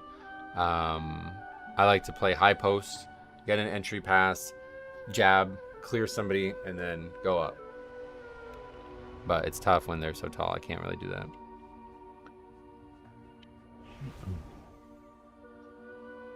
I don't have any way to stream it. I need to, like, I honestly was thinking about this morning. I might ask, like, ChatGPT, like, what do I need to make, like, actual basketball videos? Like trying to make, like, a strategy. Because I just have no idea where to even start. Like, first of all, like, I don't have any of the physical equipment outside of my phone. But I think I could probably do it with my phone. But I would need, like, a stand, which I don't have or know about, like, what to buy with the phone. And then I would probably need, like, a battery, because I would imagine if I stream for an hour and a half on my phone, the battery's probably going to die. I don't know. Are you making friends? I think so. I don't think any of these guys are going to stay friends, unfortunately. But I think so. I've met a lot of new people playing basketball recently. The thing about it, the difference from golf and basketball, golf I'm shit at, and I'm very consciously aware that I'm shit at it. So it makes me very anxious to try to make friends golfing, because I know I'm bad. But basketball, I'm good. So it's like generally I'm the best player on the court when I'm making friends. That hasn't been true in this league. I'm not anywhere close to the best player on our team. I'm not even sure I'm the top 5 out of 10 people. But that alone, like, makes me confident enough that I can still play. But when the couple of the guys knew each other beforehand, and I was worried about that, it wasn't really a problem for our actual, like, league gameplay. But then they, like, invited me to come play with them at the YMCA up by them. And that was a problem, because they're all, like, you know, very different types of people than I am. And they're better than me. So it's now we're almost, like, back in the golf situation again, where it's like, oh, now I feel, like, really self-conscious. And then I think maybe the bigger issue is that they're fucking 25 and I'm 37. A lot of people really have a big issue with my age for some reason. Not that it's like they won't. It's just, like, always brought up. And it's really... When I'm playing well and owning people, I feel really fine about it. Like, it's not even... Like, I actually feel good about it. But when I'm playing poorly and I'm getting owned, then it really makes me self-conscious. So I don't go up there anymore just because of that, unfortunately, but... They're really good basketball players, and... If we had more in common, I could see myself being close with them.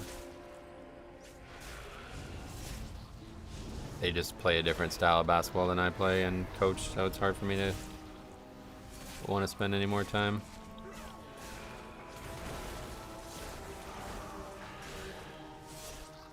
I just don't know how to stream the basketball games. That's the thing. But like I said, I honestly, I might want to. The problem is, like, I missed my opportunity. I do not feel comfortable streaming or recording minors, especially in our town that I might coach. Like, I have this idea that, like, the parents are going to be really mad about it or something if something happened. And they won't. Like, I don't want to get in trouble for that, you know? Even though, like, I don't think it's anything truly wrong to do it. I just don't want to mess with it. But so that's a problem because there's almost always a minor in the games when I'm playing publicly. So really the only place to record would be either of those 2 Sunday leagues I was part of.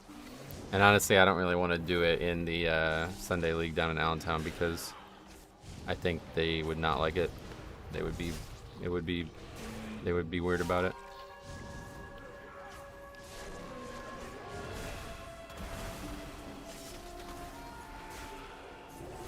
I do want to start. I need a strategy though. I need, like, a strategy to make basketball content. But I do want to start making basketball content. I just don't know what to make outside of me playing the game. Are you typically the oldest one?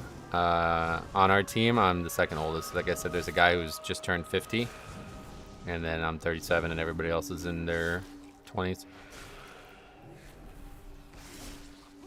I think there might be one other guy who's 30. I think he's like 31 or something like that. But when I play at the park, yeah, I'm always the oldest person. There's nobody anywhere close to my age. Usually I'm playing with kids who are half my age. It's rare to play with 18-year-olds at the park. There's a couple guys that I've met that I play with a bunch. But in terms of like organic interactions, adults almost don't exist there. Or if they do, they're not good. Like, they're not there to play basketball. They're just going to shoot around or something. And I had a great opportunity, great example of my social anxiety handicapping me. There's a group of guys who only speak Spanish and a group of guys who only speak Chinese that play together all the time at the park now. And honestly, I don't know, maybe I'm racist, but I really don't like playing with people who I can't communicate with. It feels really weird. It's like, to me, basketball is all about communication, and if you can't even speak the same language, I don't really enjoy it.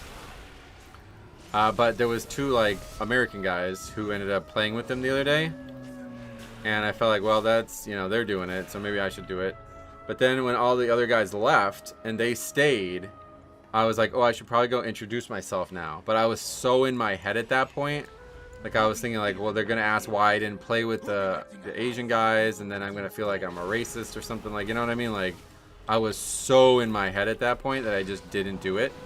And then they left, and I was like, wow, I fucked up, man. I'm such a fucking idiot. Like, those guys could have been... Those were the exact guys I needed to make friends with, and I just fumbled it. Like, I didn't even try, you know what I mean?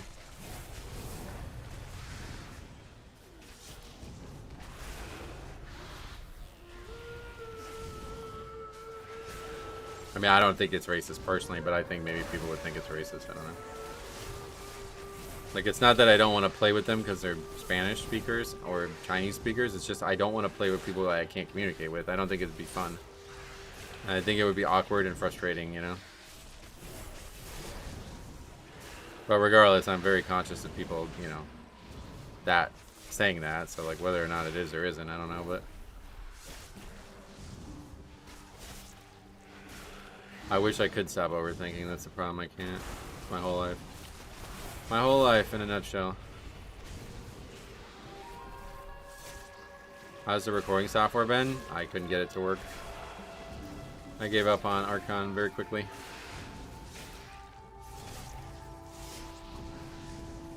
Yeah, I mean, I like playing basketball, and I would like to try to make content on it because my whole, like, that's why I got into golf, because I was like, I don't know, golf's expensive, and it's like, it would be nice to offset the cost by making a little bit of money by making a video, you know? So, like, I don't know, I'm very much like that. Like, everything I do in life, if there's not, like, some kind of intrinsic value to it, I usually don't do it. Even if it's very little. Like, those Pokemon card videos make, like, $1 or something, you know what I mean? But it's still like, alright, that's like $1 off the video, off the purchase, you know? So, I still do it. But basketball's free, typically, so it's like I don't feel as I guess I don't feel that drive to record it, but still it's something that I'm spending some days up to 5 hours on. So yeah, if I could stream that or record that, I probably should. Wait, I have to like wait, I guess.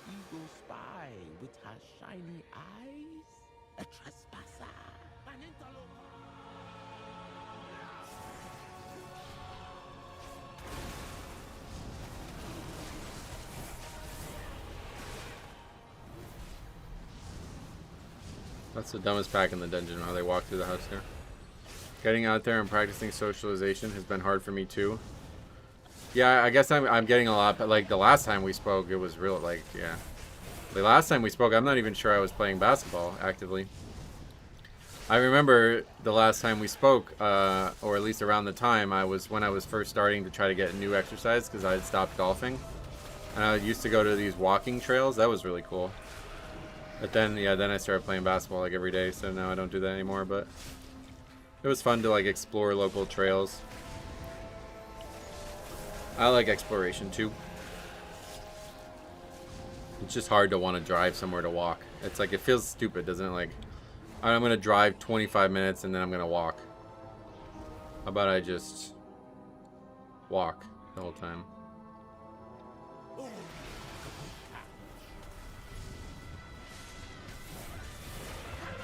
I really like this idea of like seeing how far away I can walk. I did it once, actually like last, or now I guess it's 2 Memorial Days ago. I walked all the way from the trail that I was walking all the way to my house. Then I had to have my mom drive me back up there to get my car. That was like one of the best experiences I've ever had that wasn't actually attached to a sport but was exercise. I would love to do shit like that more, but it's like I don't want to keep leaving my car, you know what I mean? So like get a ride up there and then walk all the way back, something like that. But I like the idea of just like, I'm gonna walk until I really can't walk anymore, and then somehow I'll just teleport back home. If I could do that, I would do that all the time. But even walking down the park now is difficult because it's like, man, I don't really want to walk home after playing like 4 hours of basketball. It's gonna, my feet are gonna hurt and I'm gonna be tired and shit. But when I first started playing, I was walking to the park all the time.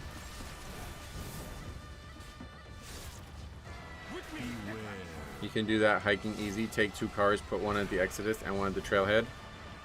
Well, you would need a second person. That's the thing. I don't have a second person. It'd be better, I think, to just ask my mom to drop me off up there and then I would walk back. But like that's like the wrong direction. I want to go the opposite direction. I want to start somewhere and figure out what my limit is and then somehow get my car back, you know? I don't want to walk all the way back home and that be the limit. Because, like, if I did that again, now that I'm actually in good shape, it would be a totally different experience. Like, it wouldn't even be a challenge. But it was like, I walked for, like, almost 2 hours that day. It was, like, probably, like, 11 or 12 miles or something, or maybe longer than that. It was very far. It's like I walked through 2 whole towns to get back to where I live. And I thought that was awesome at the time. But if I did that, like, every weekend, it wouldn't be awesome. It would just be time-consuming. So I would want to like, almost like want to challenge myself. Like I want to be like, all right, how far can I actually walk before I just physically can't go anymore? I think like now I could probably like leave the state. I'll probably walk for like 4 or 5 hours without any issues. I'm so happy you're trying different stuff. What you really enjoying getting exercise? Basketball's been so great. And I don't know if we talked. Yeah, I don't know. You know that I'm also now the coach of the 9th grade basketball team at our school. After getting back into it, I was really shocked at how bad the 9th grade team was. When I was in high school, 9th grade basketball was like, that was when things started to get serious. So I always looked at that as like a barometer for how good the team was. And when I first started playing basketball again and met some of the kids at the park, they were in 9th grade. So I went to their games and it was pathetic, like fucking horrible. They were awful. I thought they were going to be decent because they were decent at the park. But they were pathetic. And even that year I reached out and was trying to get the coach then at the time, who had no assistant, to like ask, like have me as an assistant.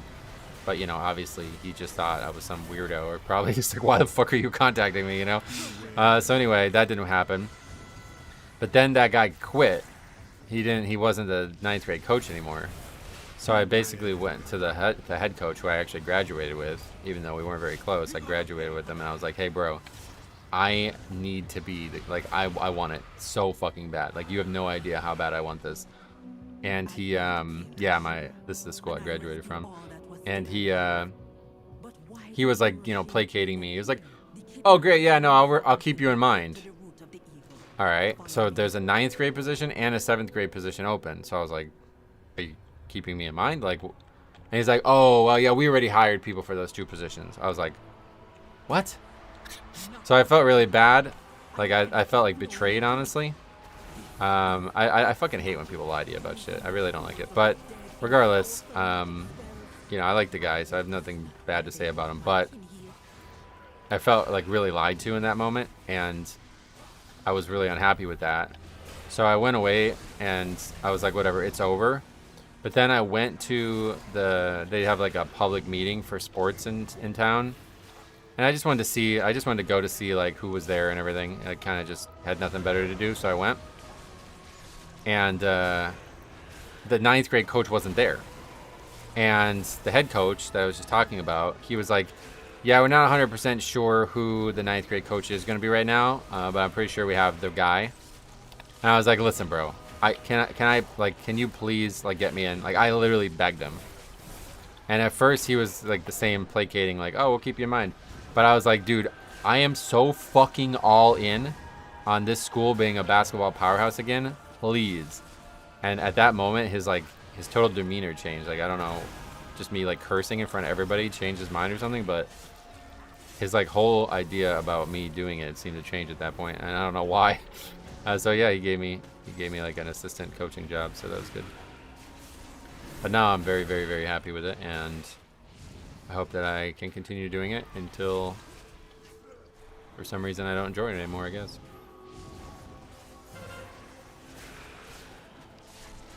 Yeah, it was really kind of wild. I don't know. I feel like I think there's probably some people in the town who don't like that's how it went down, to be honest. But yeah, I mean, I don't know. He probably only did it just to shut me up, and he didn't think it was gonna be like. I think he probably thought like, you're not gonna stick with it, you know? Like, all right, well, I'll just shut this guy up and he'll move on.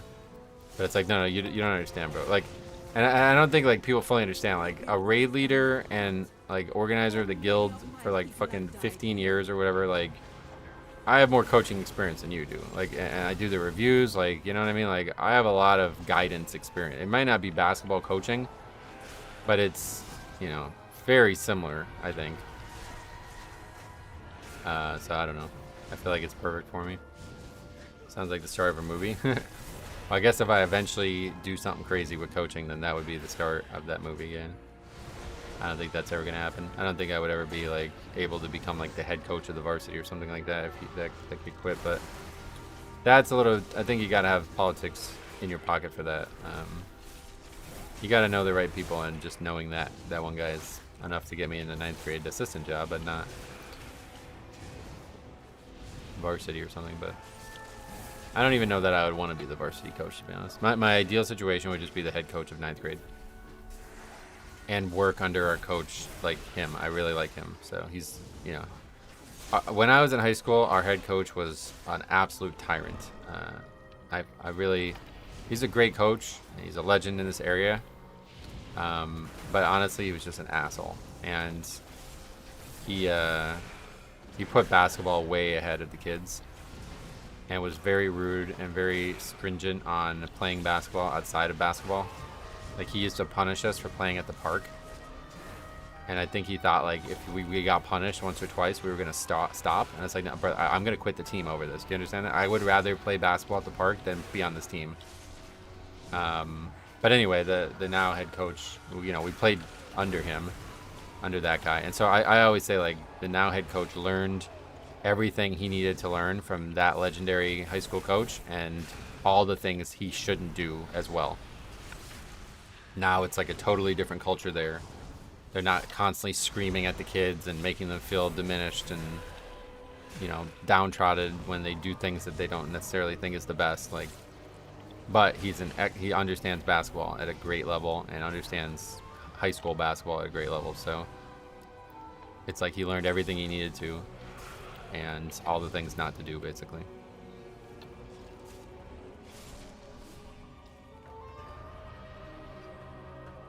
Oh yeah, Lava Chicken. We played with this guy before, actually.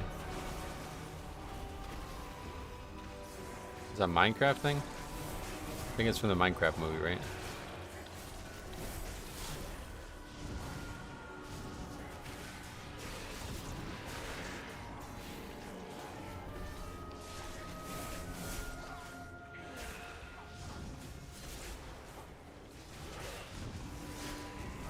It blows my mind that you can have an in-depth conversation while tanking a high key. Oh, really?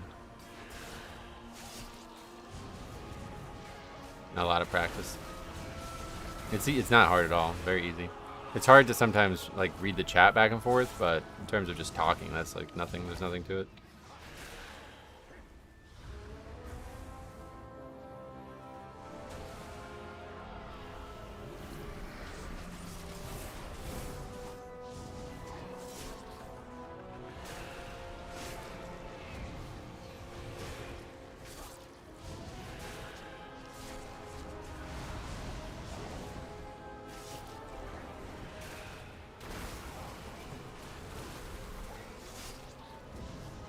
Yeah, so fast forward to today, and basically, like, we were in the gym yesterday. We had our summer league game, 7th and 8th grade, had 2 games. So I was there for 3 hours watching them and supporting their team.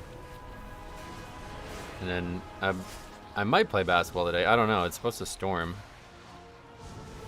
So if it does, I probably won't play. But if it doesn't, then I'll be playing again. Yeah, I know the healers always zoom. It's a disc priest. This idea that's like, I don't know, like, this priest, the spec is simply not viable.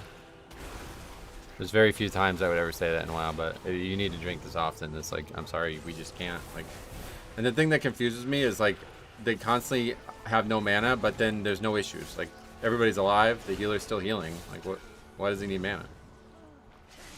It's like he's using it frivolously, and then all of a sudden he realizes he needs to be frugal, and he's fine being frugal, but he just doesn't want to be frugal. Like, alright, well, we can't really constantly stop for that reason. Really enjoying the streams. Well, I appreciate that. It's awesome.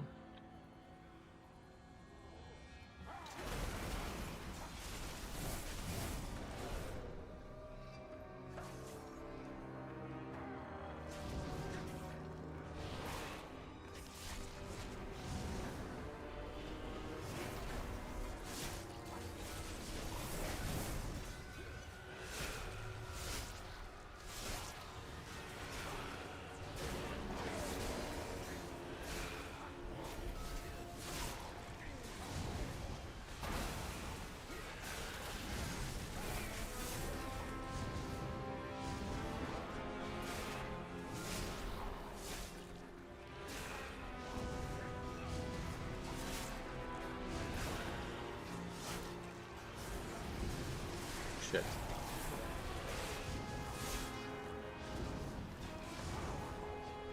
Those stupid tornadoes.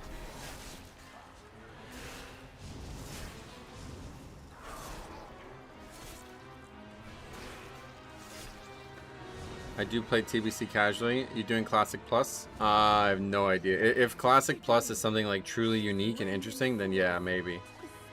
But I don't think so. I didn't even touch Sod, so probably not, sadly. I really wish I did touch Sod, but I didn't even touch it. It's gonna depend when it comes out too. If it comes, like, I'm pretty sure Sod came out like right as the season started or something. I remember there was some reason I didn't touch it.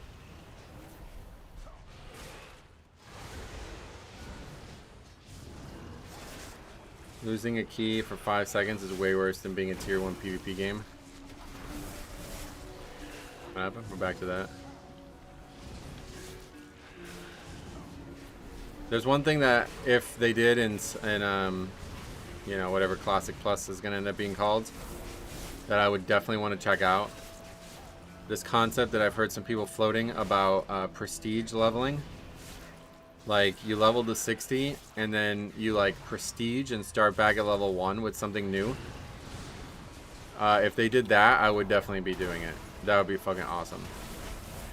I would love to just like speed run leveling or whatever and like prestige as much as I can or something like that. But if they don't do that, I think there's probably almost nothing that would get me to play, because I don't think I would ever do like group content reliably. So if it's just like, because like the other, you know, Sod and Som were like mostly just group-based changes. There's like very little actual like new quests or anything. Sod had a lot more, but it was still like stuff that you needed to do in a group to get like the new Ashbringer quests and stuff like that. But yeah, there's that, and then there's like I don't know how to even describe it, but like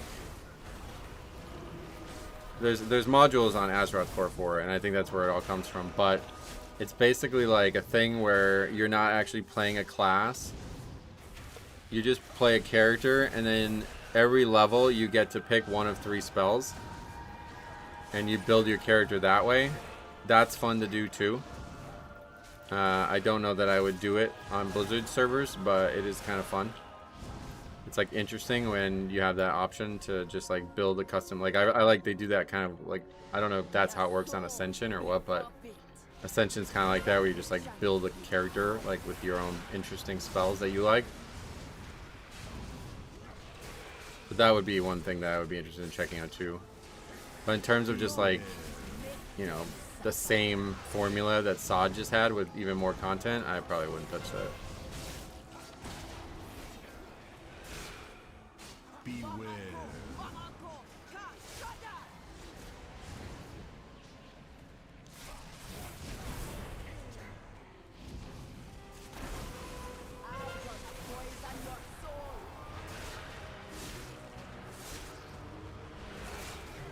But like, yeah, if there was, basically I've talked about this concept since like BFA or something, but like, if there's like a Mythic plus leveling, like an actual like end game purpose to leveling, like something that you can do for thousands of hours without just deleting a character and starting over, then I'm in. That's like the one thing that I would really like about Classic still.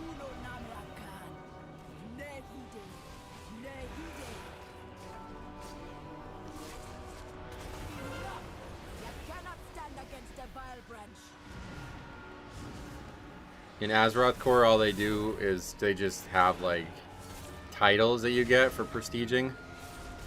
So that's not very interesting. I would like, basically I would like a mix of both. Like if there was like basically I want like new game plus leveling or something. That's kind of what I would want, like new game plus leveling, something like that. And somehow we're gonna wipe this fight. Okay. Apparently this is hard. Azeroth Core is like a what do you call it? Like publicly developed Wrath private server concept, basically. I hate not listing this boss, so yeah.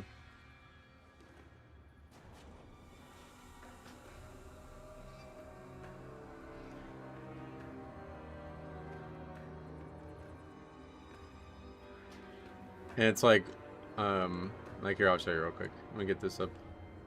Let me get this on the sheet first, and then I'll show you.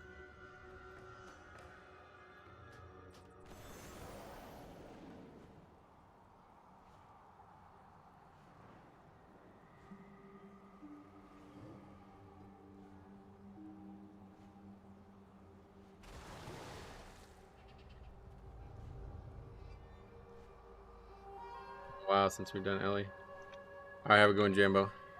Lusting this boss makes sense because you're not one phasing last boss with lust anyway, yeah. We could have actually lusted both, I guess. We should have tried to do that. Okay, so here's like... So these are called modules. And it's basically like you just drag and drop them and then they work. And so like these are like... Look at this. I mean, it goes on forever. Like these are all things that you can do. So like you can add a baseline, like, you know, your actual like Wrath. Like your base Wrath could have this, you know what I mean? Any of these things could be added to it pretty easily, you know? Custom loot additions? What is that one?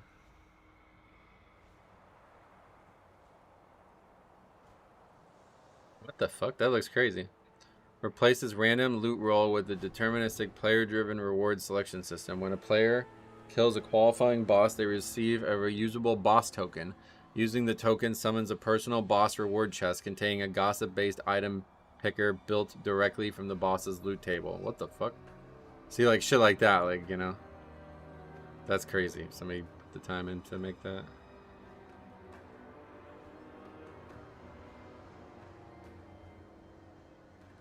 That's pretty crazy. You get like, you get to pick whatever you want from each boss. It's like something that, you know. No item binding? That's kind of crazy. That would be fucking nuts.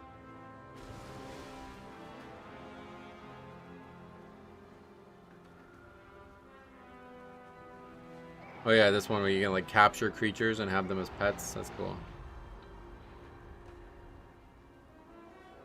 Count-wide quest progress.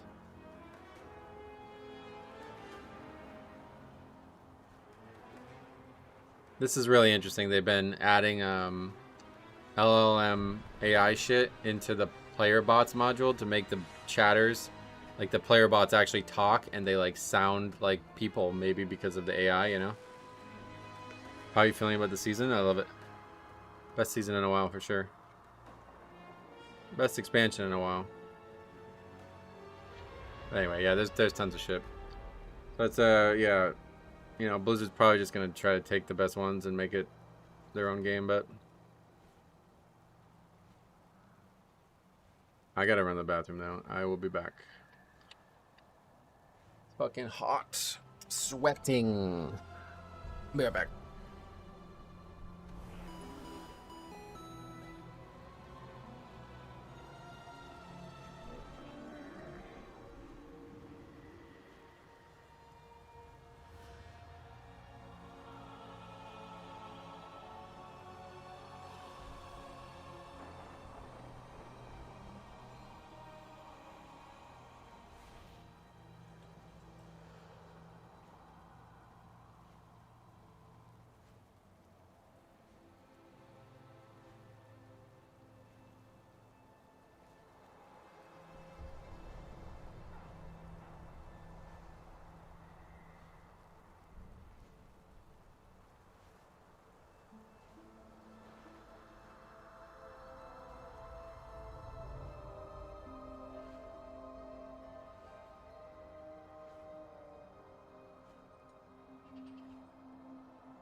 Get back.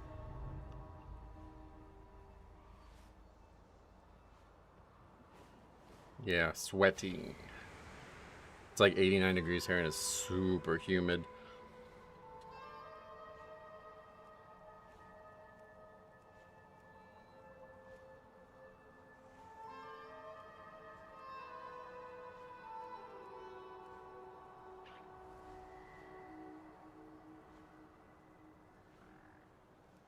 Honestly, I think there's really only one thing that would get me to play it seriously. Let me see if I could get this. Yeah, here we go.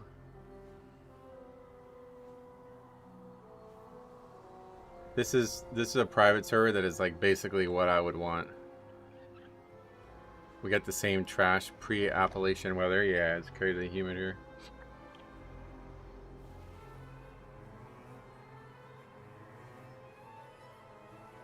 I don't know if there's like a good... Yeah, here we go. Let's look at this.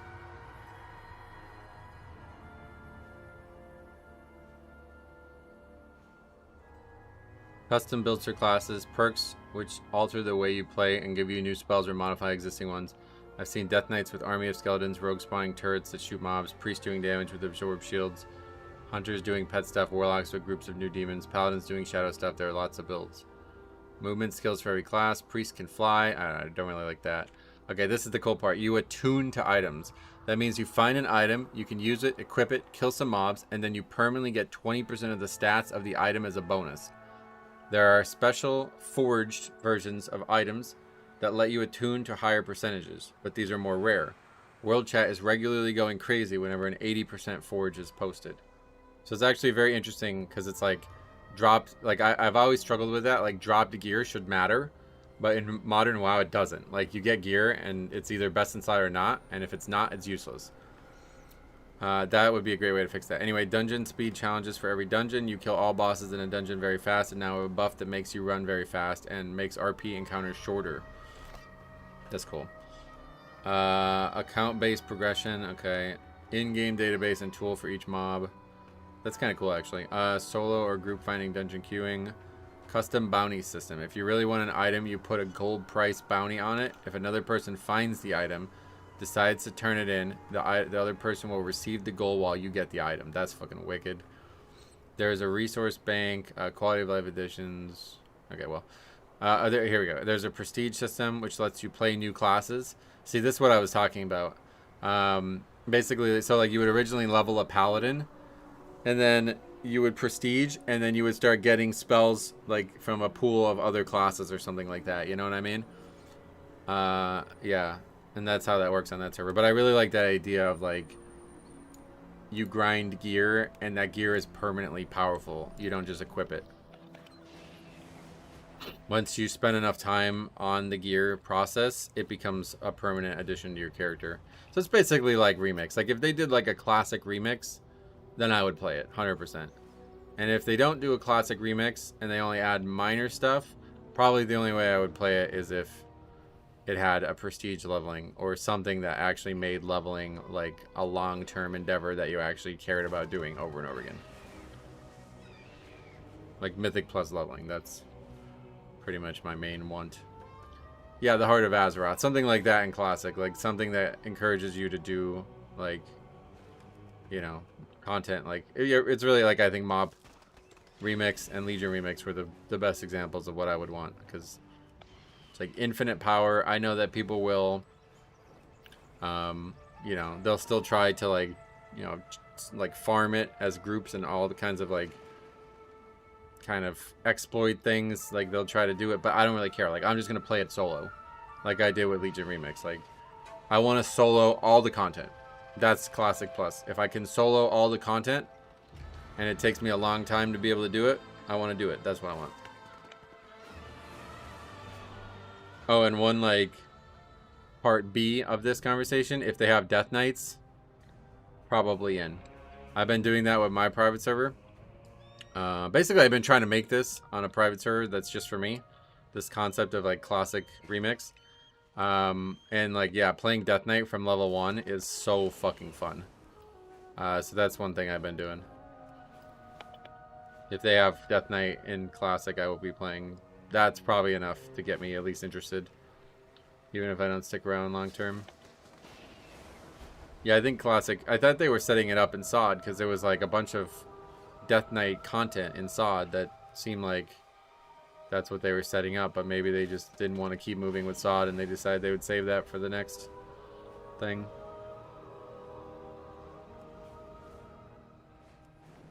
Yeah, I think like it fits perfectly as well. Like you could maybe like, I don't know. I assume if they're gonna do a classic plus, it's basically gonna just be Wrath class design, because that's pretty much like, it seems like everybody who wants classic plus just wants like way better class design. I don't necessarily agree with that. I really like classic class design, but the problem if you have Death Knight, how does that fit in? I think you probably have to like undesign some things on Death Knight. But regardless, it would be awesome. It's just so fucking cool to have Death Grip out in the world. Like doing classic quests with Death Grip is so fun.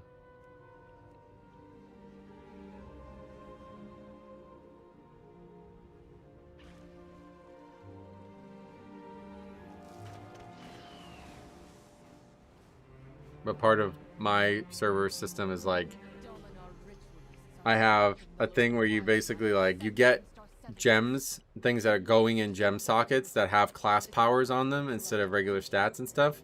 And then every piece of gear could have 3 sockets on it. But there's like a way that you get an item that you put the sockets on it, kind of thing. So basically it's like, you get the item. Well, and then there's also like totally random stats on the item too that can be added to it. That's like a module. So you get an item. If it has nothing on it, it's like useless, but you could scrap it, you disenchant it, and you get orbs that you can use for the class powers. You get the gems basically. So there's always value in gear dropping. That's the way I've solved it.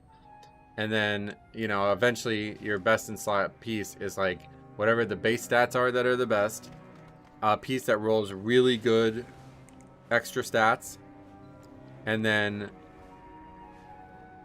a piece with 3 sockets on it. And then you get the orbs, and they have class, basically like the equivalent of like a rank 1 talent goes on the item as well. So like, you know, just from like retail, probably one of the most interesting ones. I always go back to this, but like how about Bone Collector? Okay, so Bone Collector could be one. And whenever I death grip somebody, instead of getting 1 charge, I get you know, if I have like 15 gems in my gear with Bone Collector on them, I would get 15 Bone Shield charges just from death gripping, you know? That's not a very good example. There's probably way better examples, but something like that. Okay, improved Bone Shield. That would be a way better example. So every talent point you put in Improved Bone Shield would give you 10% haste and 2 additional stacks. You probably have to nerf that. But regardless, that would be how it would be. And like, you'd be making the choice, like, shit, do I want Improved Bone Shield on my gear? So I'd have like 15 stacks of Improved Bone Shield. Whereas my haste would be like 150% more. And I'd have like 25 stacks of Bone Shield. But you'd be choosing that over like the cost of like, well, I don't have Improved Blood Boil now or something, you know? Like, I don't know, I really like that idea of like deep levels of specialization within a specialization. I really originally got the idea, well, Diablo 2 is really the answer, but I originally got the idea because there's a bunch of like, if you look in the files of Classic, there's spells that are like +1 to arcane damage, +2 to arcane damage, +3 to arcane damage, blah, blah, blah. And I always thought it would be way more interesting if you can just like for example, if I had like a paladin, well, that's probably not a good example. Something that maybe can do more than one school of magic, like a mage, I guess. And you just put like 100,000 points basically into like fire damage.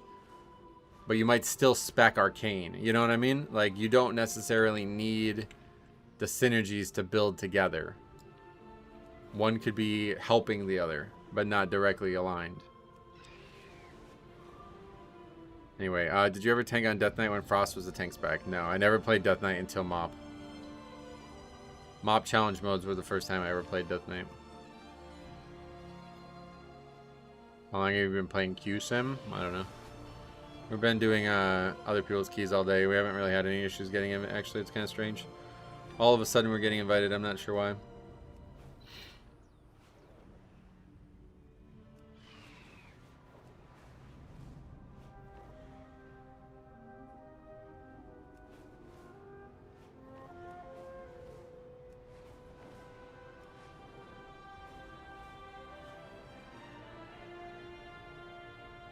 Alright, Skyreach.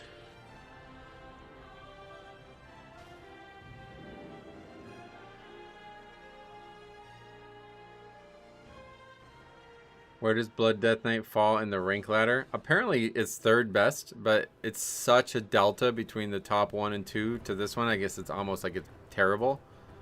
But according to the stats, it seems to be third best, which hasn't really helped me much. Up until today, invites were like almost non-existent. Like I would go like 2 or 3 hours for one invite. But for some reason today, we've had no problem. There's also way more keys listed today, it seems. I don't know if we're just getting very lucky or what, but there's like 4 or 5 20s listed every time we sign up.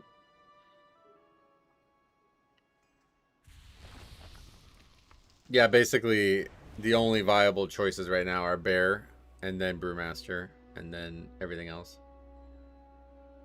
Unmeta groups taking the unmeta tank. Oh yeah, you don't think this is like a good group?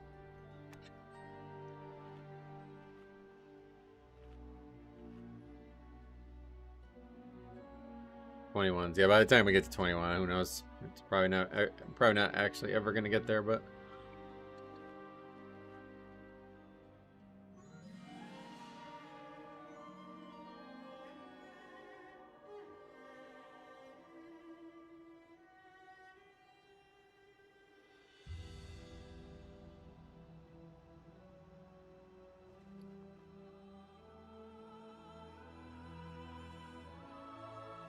How much longer is the season? We're probably only halfway through it.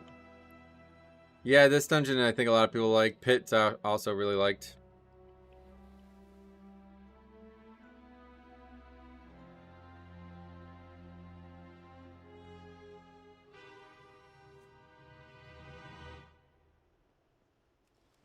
Skyreach is probably the second hardest. On really high keys it's hard, yeah. And lower keys it's actually super easy, right? 3,600 red pie. It's almost impossible for an 18 to accept me. Oh, we've seen plenty of reds. I don't know about that. Where are we at on red? Let's see. Yeah, 11.5% of all damage dealers are red.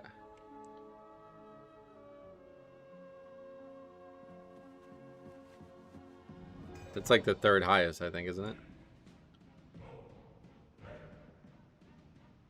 terms of class, Demon Hunter is number 1. Ret's 2. No, Warlock's 2. Yeah, so Ret's 3rd highest. At one point, Mage was 2nd highest, but we just stopped seeing them all together.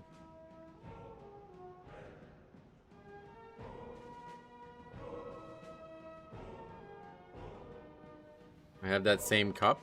Oh no, this is Coldest Water. It used to be a sponsor of the channel. I do still support their products, even though they only want fucking TikTok shit now, apparently.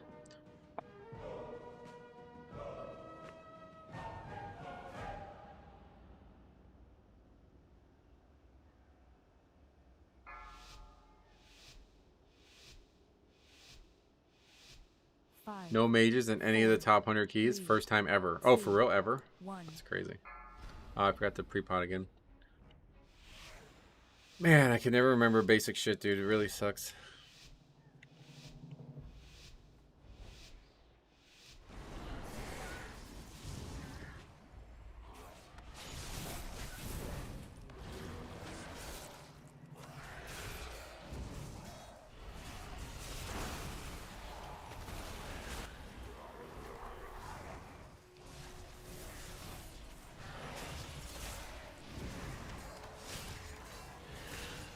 Coldest water possible is only 33 degrees. That's a good point, actually. So it is kind of a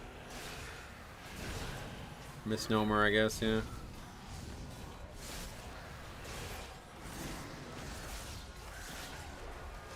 What's happening?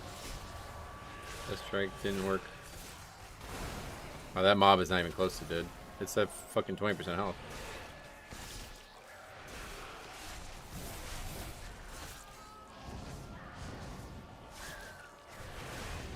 That's crazy.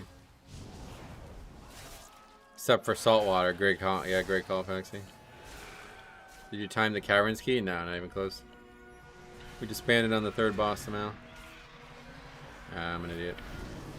Alright, GG. I don't know, we actually survived it the other day. But I doubt that's gonna happen. Yeah, we survived it. Yeah, if it's moving water, it's also different, you know.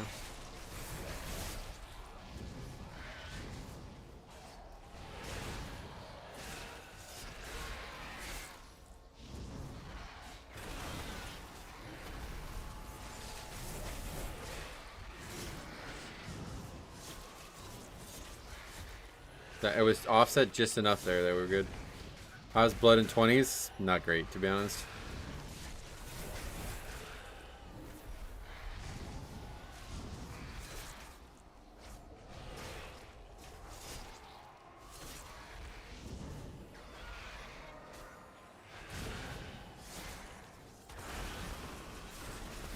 Alright, well that worked out somehow.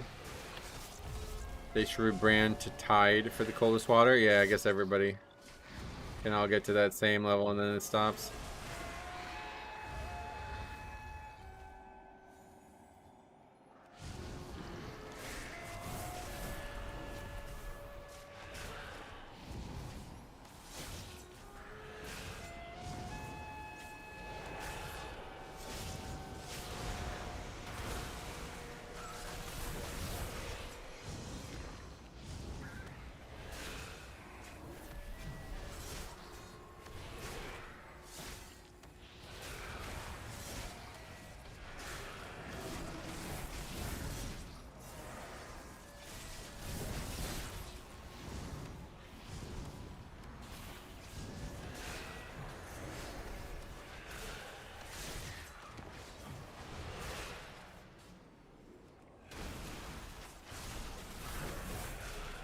That guy just... How the fuck did that guy just die? Packs are taking so fucking long as well.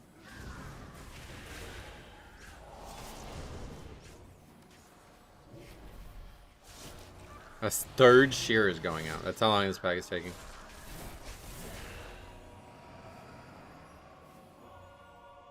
It seems like it's already out of time, yep.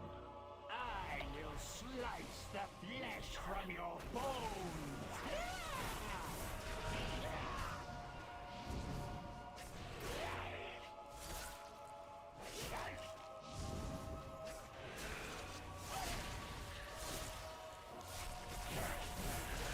Is WoW the only game I play? Only you can answer that, brother. No idea.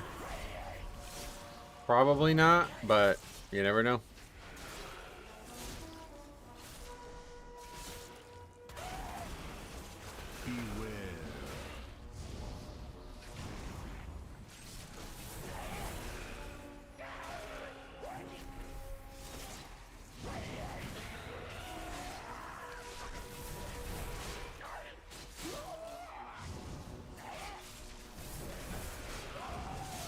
I play some Switch games on the side. Nice.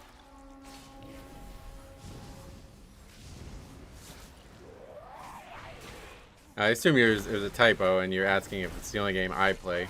It's the only game I play, like, very often. But I'm also really big into, like, modding games and making games to some degree. So I did finally finish making the Pokemon Crystal remake for RPG Maker. We just did a full playthrough of that on the second channel. I'd like to, like, do another playthrough of it. Like a challenge run, but haven't had time.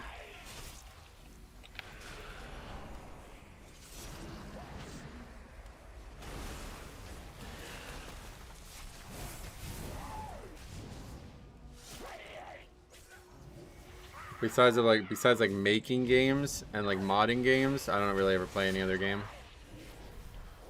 WoW's the only game I play that's unmodded, that's for sure. Beware.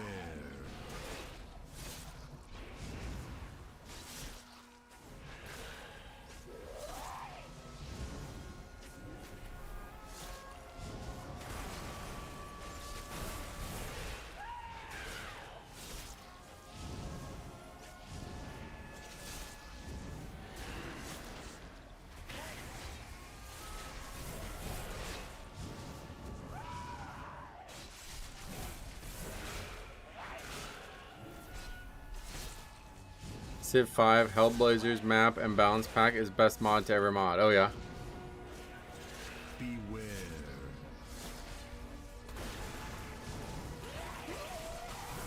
You still play Age of Empires all the time?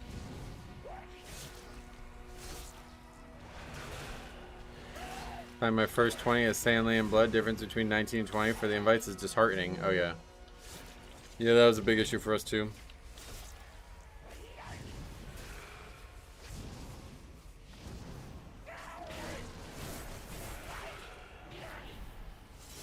You hit 1600? Oh, nice. That's awesome. That's awesome.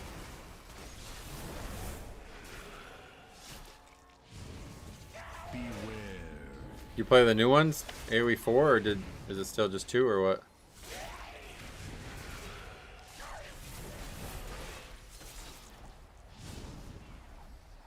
I can still hear the music in that game. Do do do do do do. Do do do do, and I could hear them saying like the random nonsense words that they like Mondant and random things that sound like words but they're not words. Bivaze or something. Only 2. We all play old games, watch old music. yeah, no. It's like, and now they're like remaking old games too, like Ocarina of Time. Like one of the biggest announcements. Remaking old games is like more popular than making new games, it seems. Trollingo, welcome.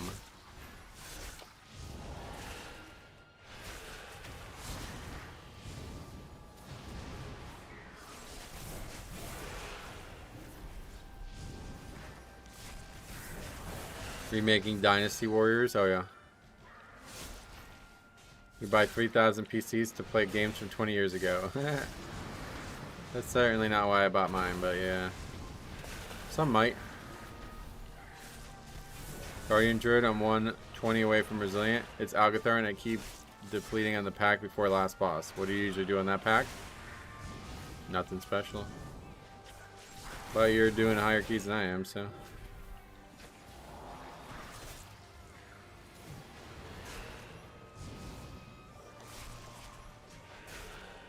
But if you want to watch what I do, you can. It's on the spreadsheet. Every key that we've done all season is on the spreadsheet with the VOD link.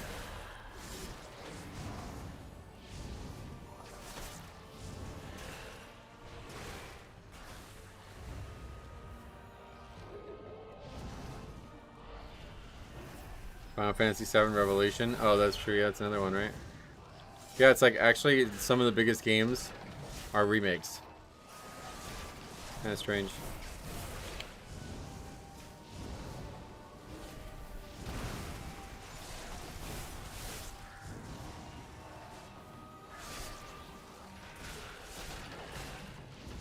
Just got a new build and restored WoW sub. Nice. Let me know if you have any questions.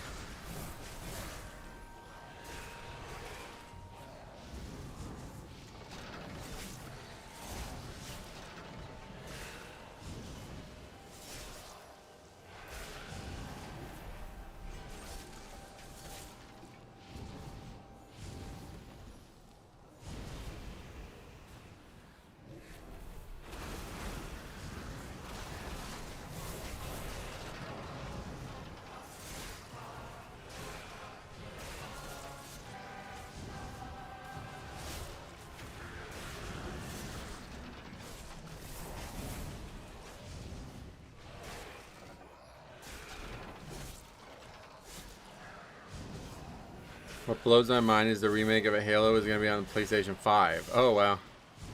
Instead of the Xbox. That's funny. Got an invite to a key. Nice, congrats.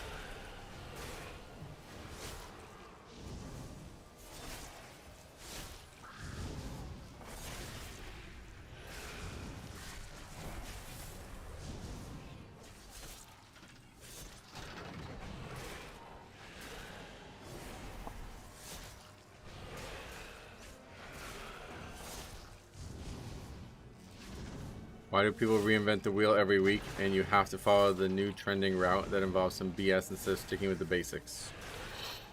I don't know. Good question.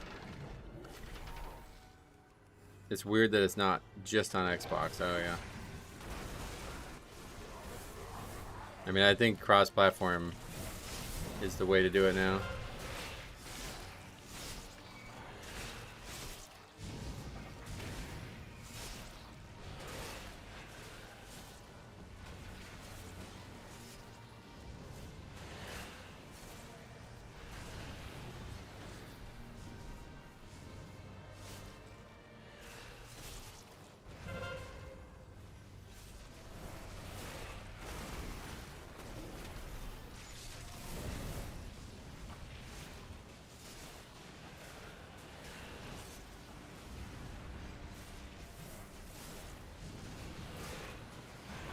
Should I push 21s as Windwalker or do something else? I don't know. Up to you.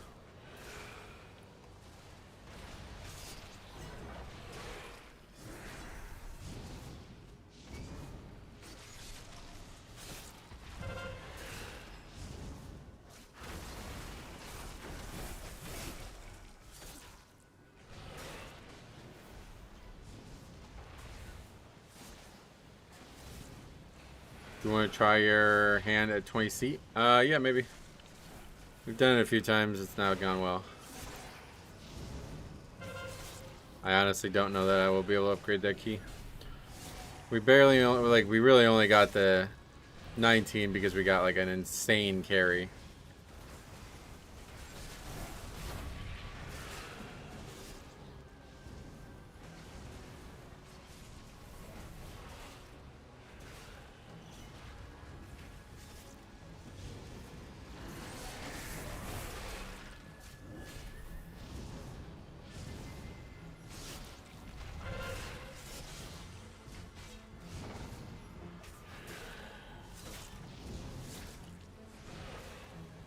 How about them Knicks? Why? What happened?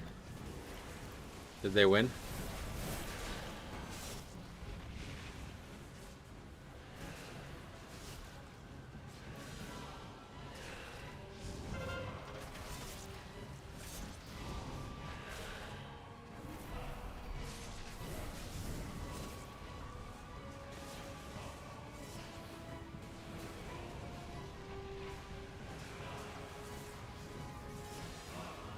No, I know, I saw. Yeah, we talked about it a bunch already today.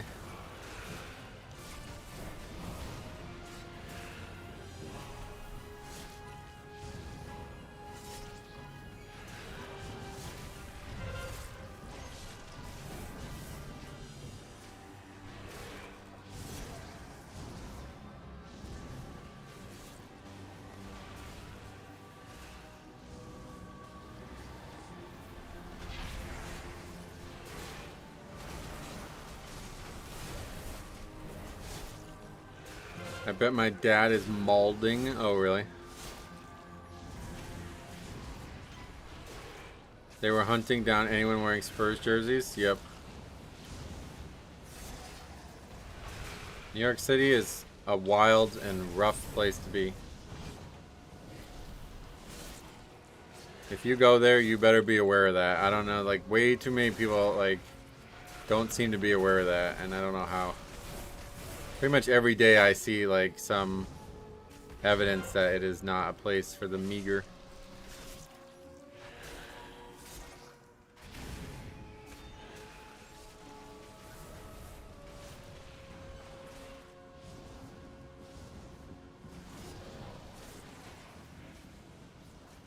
It's a PvP server? Yeah, basically. Yeah, that's a great way to put it. Yep. Yeah, going to New York City is like you're going to a PvP server. Yep. I simply wish you had lasted a little longer. Guardian Druid stealths to the padding pack, roots them. Then as your team skips behind the wall, you pull the 4 slam mob casters, lust, and blow one up. What was that comment? Where'd that come from? Must have missed something. I don't even know who that is in response to. Oh, he's talking about... That was a while ago. Yeah, okay.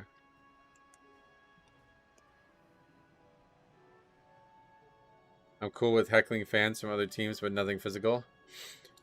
Yeah, it's like unfortunate. Like I've gotten a bunch of people mad at me about this now. So I'm like, let me like articulate it the way I think I can best articulate it. Okay. Do I want fans of New York teams attacking fans of other teams? No. Should it happen? No. Is it good that it happens? No. Do I support it and condone it? Blah, blah, blah. No. But it's going to fucking happen, man. The people there are out of their fucking minds. And they're starving for success. All of New York sports teams have floundered in the last, like, 20, 30 years. Since pretty much the Yankees dominated. And at that point, the Knicks were good, too.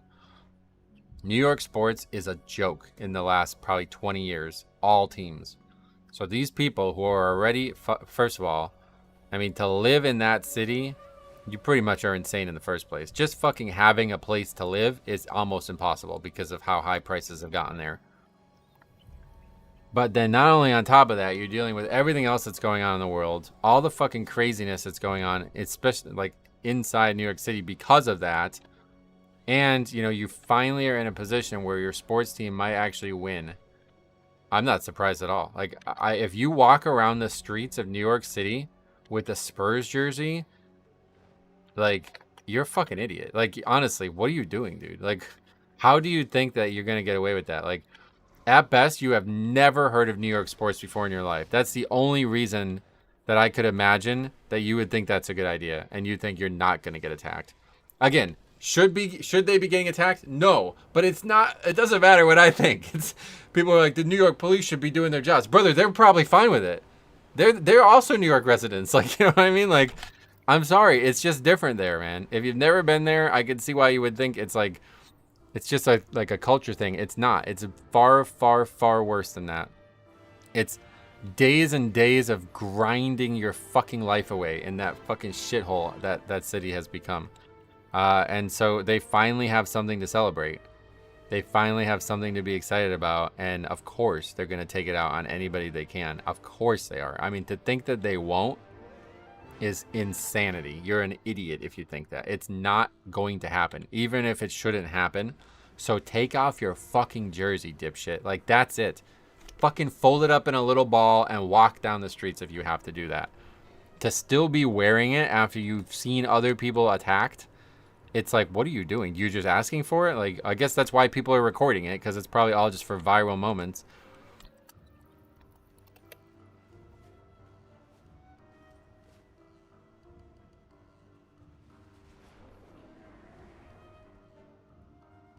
It's like it's in its own country in many ways because of the weird like gigantic political divide, the weird amounts of people, the weird like extreme culture that it develops in the city, the weird like how it's like super self-contained. Yeah, it really is weird. New York City is a very, very weird thing. But like even getting into New York City is difficult now. Like they continue to raise the prices of the public fucking roads that take you to New York City. It's fucking insanity, dude. I mean, to actually choose to live there, you have to be either borderline insane, like you have no other choice, or you're fucking mega wealthy and you're just ignoring all this shit. I don't know how anybody lives there. And the people who still do, I would be worried about. Like the amount of homeless and insane people I've seen in New York City is, I don't think there's anything even close. Now, I haven't been to New York City in a long time. I used to go all the time when my uncle was alive for baseball games, but I personally haven't been there in a long time. But even 20 years ago, you'd still see this shit. Like walking down the streets of New York City, it'd be like probably like 1 out of 10 people are just like actually insane, and they're just blending in because there's so many fucking people that everybody just kind of gets away with it. And at least back then, there was a lot of non-English speaking there too. So on top of like the mental health and the insanity that goes on there, it's also really hard to communicate with people. Anyway, I have a buddy who's a Pats fan that lives in Buffalo. Whenever he goes to the games, he doesn't put on Pats gear until he's at the seat. That's exactly what I would recommend, yeah. It sounds like dumb, and it's like, oh, blah, blah, you shouldn't, you know, you shouldn't have to do this, quote unquote, but why would you risk it? Like, do you know what New York sports are, dude? Like, have you ever heard of this before? Like, the Yankees will fucking boo their own players if they go in a slump. The team that they are willingly supporting, they'll boo. What the fuck do you think is going to happen when Victor Wembanyama walks out of the building, dude? They fucking hate this dude. I think some of the people would actually murder him if they thought they can get away with it. You know what I mean? Like, should it be that way? No, but it is that way. I'm sorry, it's that way. And you're not going to change it by talking about it on social media. So just fucking think, you know what I mean? Just think. That's all you got to do, man. Like, it's pretty obvious that... Okay, we're doing pit. I'm there 3 or 4 days a week for work from New Jersey, and I fucking love that city. You act like the entire fan base are some kind of savages. That is a small subset of deranged losers. And that's all you need. That's what I'm saying, yeah. Like, that's what I was just saying. Like, you have a seriously large amount of people there. So even a small amount of people are going to have a dramatic impact on the perception. Yeah, somebody threw eggs at him. Yeah, that's what I thought, you know, was most notable from yesterday's game, was that people were throwing eggs at him. I said this. I was like, he's lucky he didn't get a brick thrown at him. Like, to be honest, I swear to God, like, that's not a fucking joke. I don't want him to get a brick thrown at him. I don't want him to get hurt. But he's lucky he didn't get a fucking brick thrown at him. I mean, to be fair, that was a generational choke job. I mean, one of the most embarrassing basketball games, if not rigged, that could ever possibly be played. Like, those guys should be in fear for their lives. Like, if they were New York athletes, they would be killed, dude. I think if New York was up 29 and then they lost in Madison Square Garden, those fans would have murdered those people. Like, 100%. And it's not, like I said, I don't want it to happen. It's just like, this is what New York City is, man. Like, there's a lot of fucking insane people there, and there's so many people that those people are able to just get away with it. Because when you see one insane person, you're like, all right, we got to get this guy help. When you see 100 insane people, you're like, fuck it, let's riot. You know what I mean? Like, look at any big win in New York. It's like they tear the place apart. They don't even give a fuck about their own city. They literally, like, set fire to their own properties.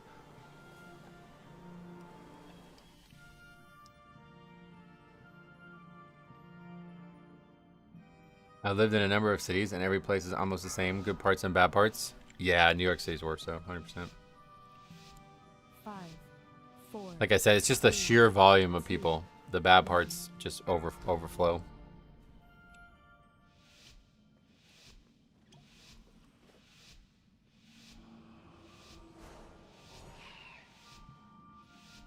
I mean, I'm sure it's awesome to live in the city. I'm not saying it's not. I would love to live there, but the prices of everything are insane, and yeah, I don't know. It's like really like its own little self-contained resort or something like that, and there's just like very few rules. Things are like held together with fucking with string, basically, it seems.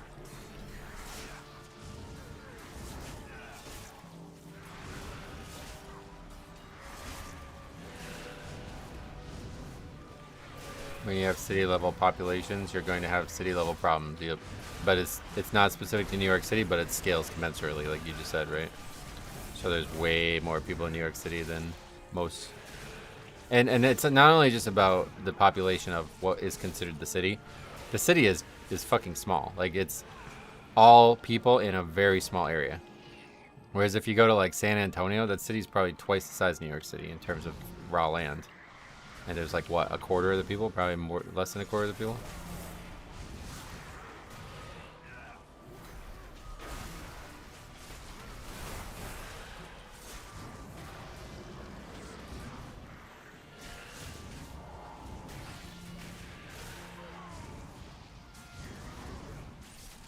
There's a culture around sports in New York City that is just absolutely insane. San Antonio sucks though, does it? I've never been anywhere close to it, so I don't know, but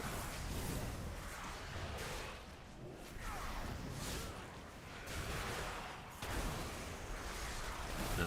They're dead. There goes Purgatory. Might be there goes Key. There's way too much urban sprawl, yeah. That was the thing that I was so shocked by when I went to California. I thought it was going to be more like New York City, but it's not. Everything's so fucking far away. It's really weird. That's the cool thing about New York City. The best thing about New York City. It's like basically like a resort. It really feels like you're going on vacation to like, yeah. It's like you're going on vacation to a place that's like a self-contained resort or something like that. Like everything in that city is very, very navigatable. And, you can get anywhere within a little bit of time. But we actually had a death that didn't cause any further issues, so that's interesting.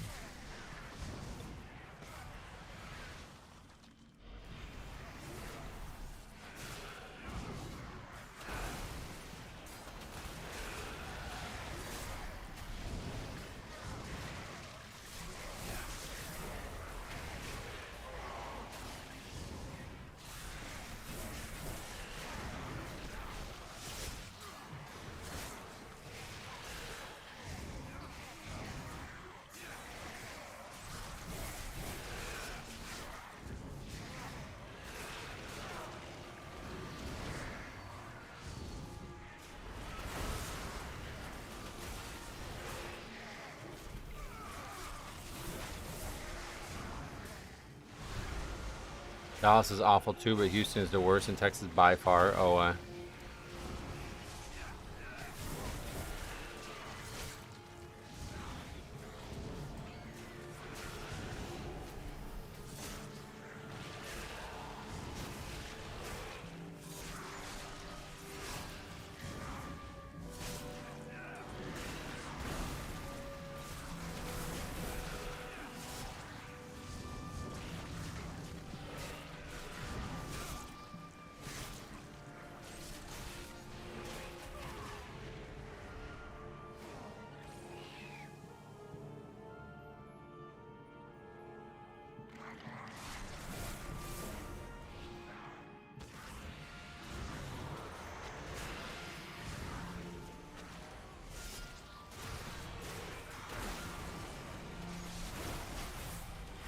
That's so fucking far away, man. I just wasted AMS there. He wasn't even using it.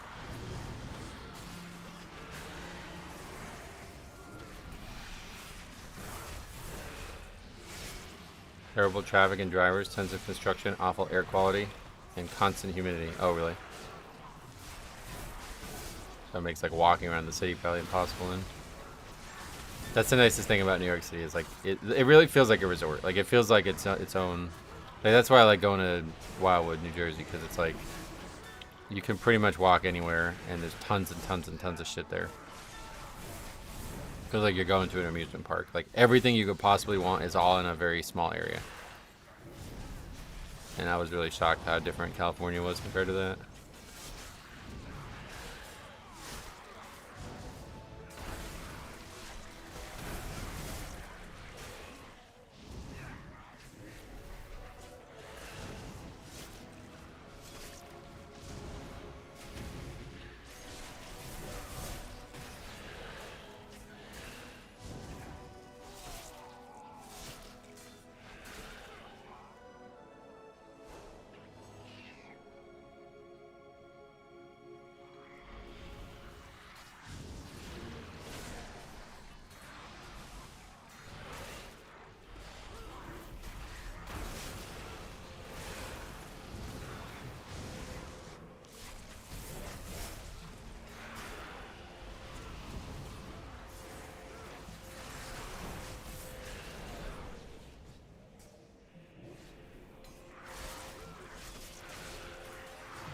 Did that aggro them? Yeah.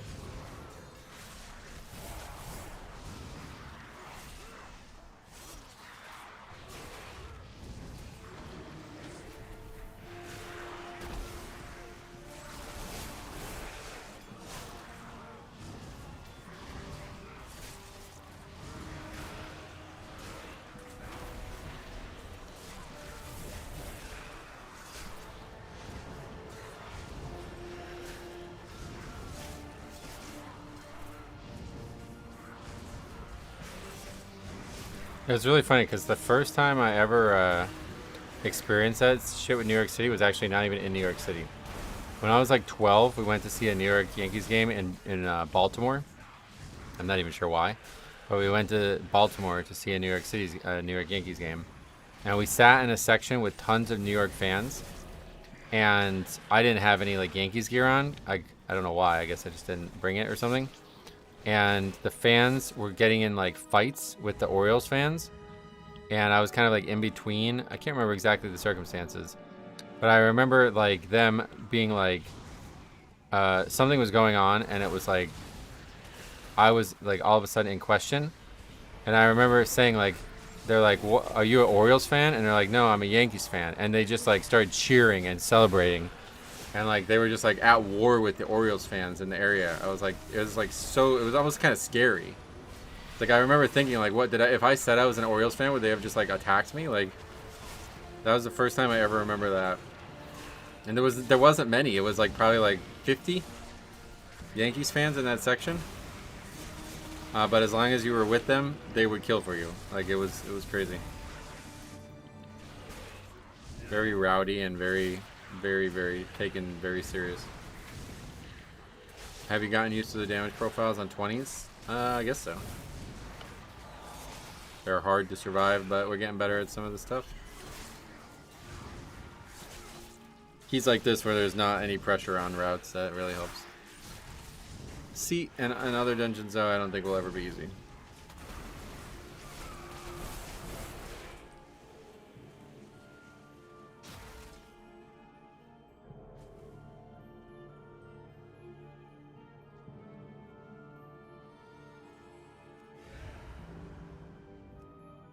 Tiny creatures under feet. You bring Carver something good to eat.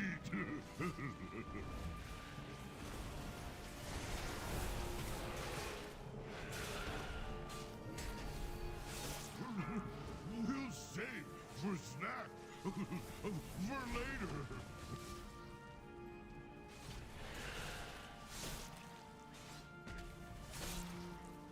Like an anvil here. I'm stuck on it.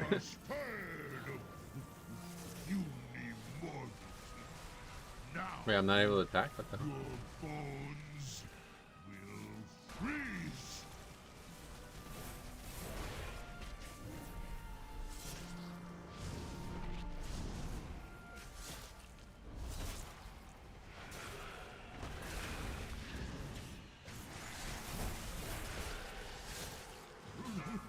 We'll save for snack for later.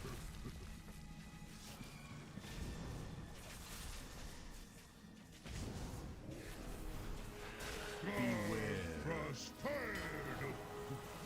You need more. Now your bones will freeze.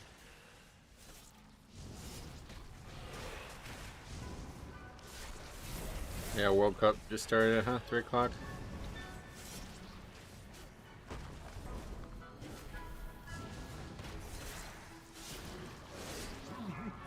We'll save for snack for later.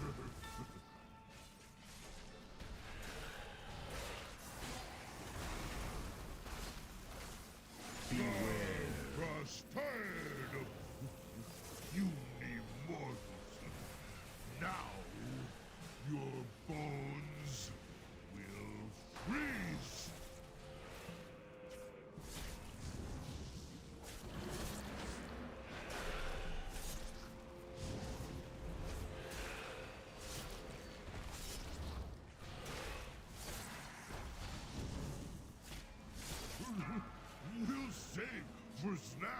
For later.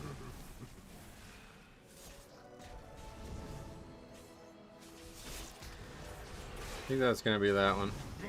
Yeah, okay. You think they'd ever bring back classic dungeons for Mythic Plus? Hopefully not. They would all be terrible. I don't think there would ever be one good one.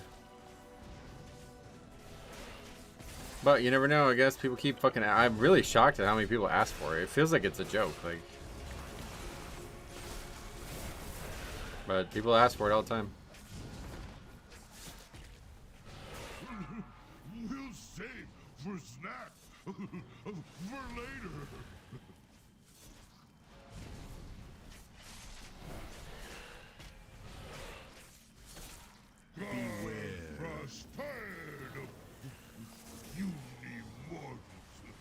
I can't think of a single classic dungeon that'd be a good Mythic Plus. No, none. Yeah, there aren't any. The only one that gets floated that I'm not immediately like, that's definitely not good is Zul'Farrak. But it's also definitely not good because there's like 0 mechanics in anything. They would have to add like dozens of new mechanics to everything. That's the biggest issue with Classic, is that it doesn't have any actual mechanics. Most of the mobs don't do a single thing. They just attack. So, I mean, I don't... You have to really basically make a whole new dungeon.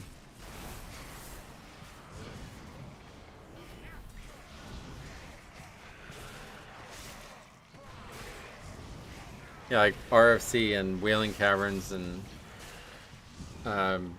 Dead Mines. They get said all the time, and I was like, you guys joking? Like, what? You really think... Nobody wants that, surely. That's got to be a joke. The mob versions of Scarlet Monastery and Skull Man's though. Oh yeah, that mob ones I think would be good. A good candidate.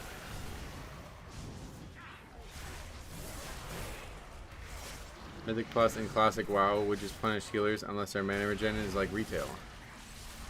No. He's talking about Classic dungeons in retail Mythic Plus. I would be interested in seeing Mythic Plus and Classic though. I think Stratholme would be good.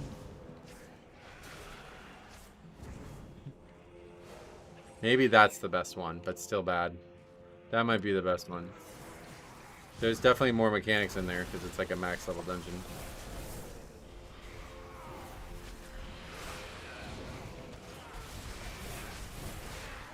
Okay, there goes Purgatory.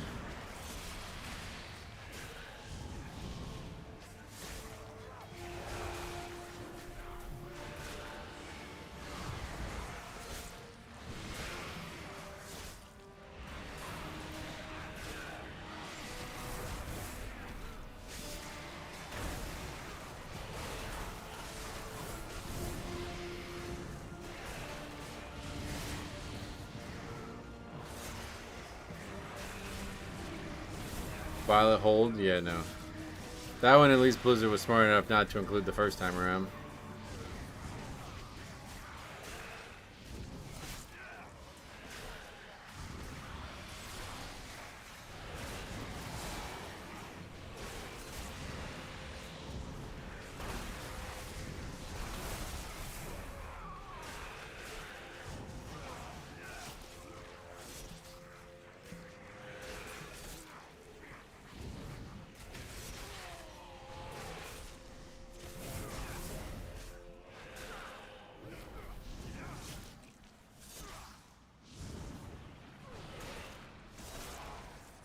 Fang Keep? Nope.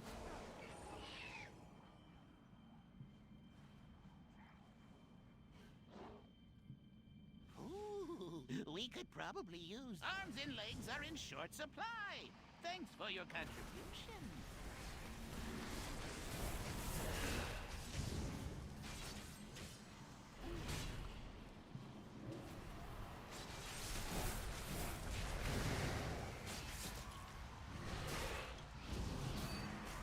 I just whipped the interrupt.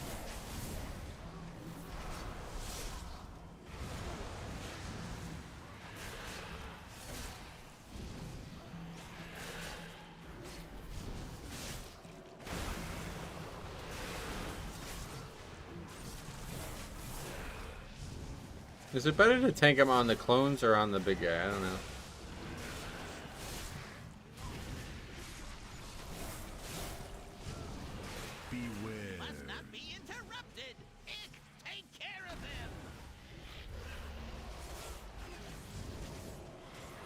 You think the clones?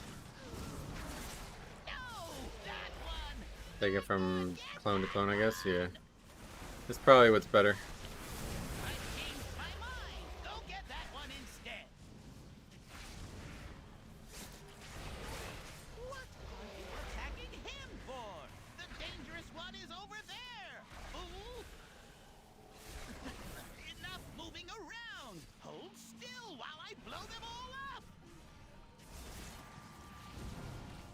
The shades.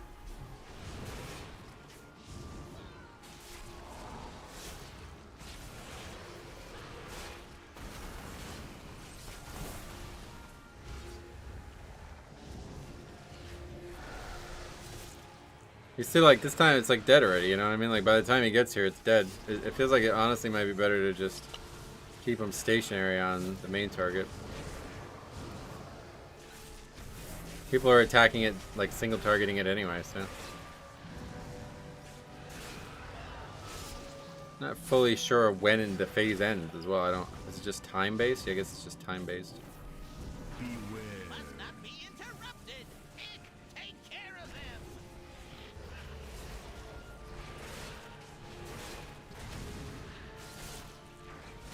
No, that one. Never get that one. I've changed my mind. Go get that one instead. What are you attacking him for? The dangerous one is over there. Fool. Enough moving around. Hold still while I blow them all up. Outside of seat, if you're in war mode and knocked off, you get hard stuck. We don't get hard stuck, but yeah, it's definitely a pain in the ass to get back. Why would you be hard stuck? What does that mean?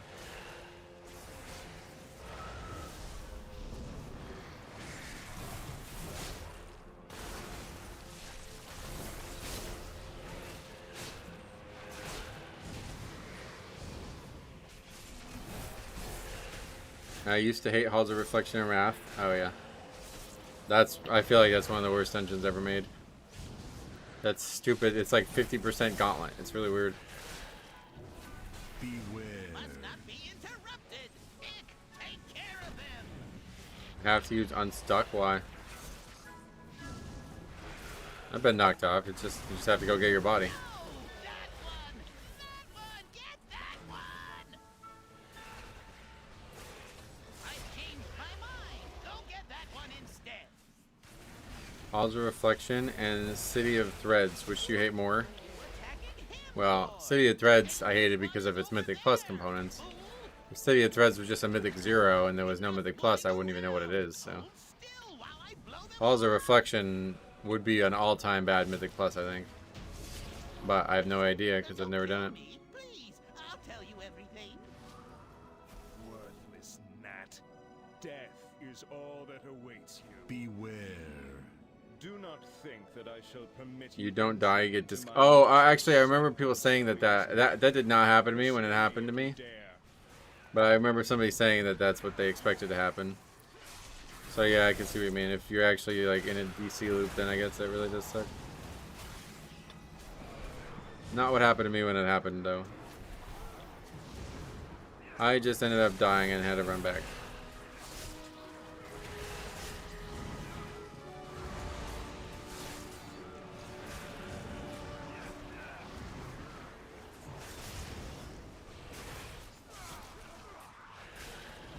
Rest sickness is only like 2 minutes these days. Yeah, that's true. But if you're in the middle of a key or something, obviously you're not going to want to take it. I always forget that it's that short now.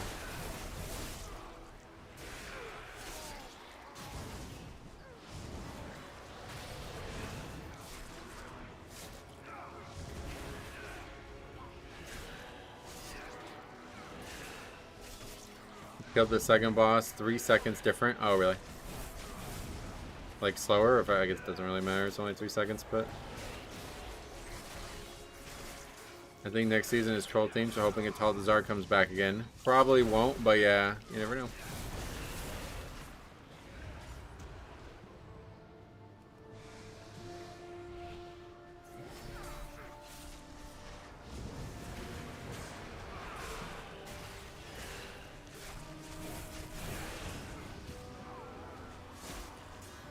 I did not think that third mob was going to get its cast off before it died. That was scary. Next season's going to be all troll dungeons. Honestly, yeah, maybe. That would actually be kind of cool. King's Rest the other side, Ataldazar, ZA, ZG, and then, well, the other ones aren't troll dungeons, so no, that's definitely not happening, but it would be cool if it somehow was the case.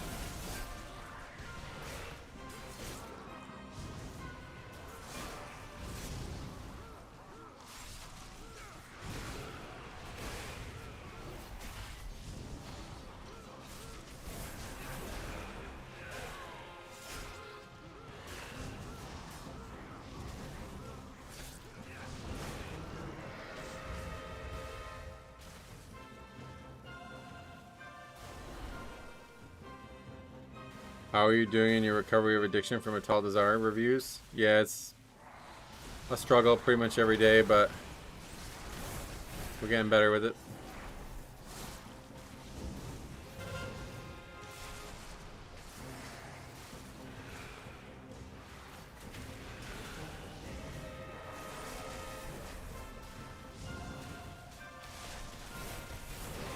This is looking good, you think? I think it's gonna be tight.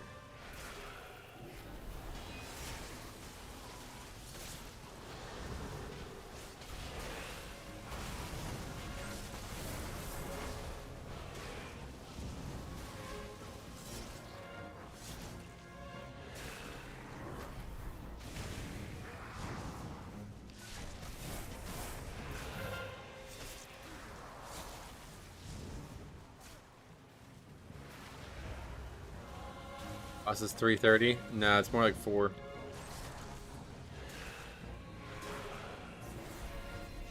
The other side was so long. I do love Bwansamdi and Musala. Oh, nice.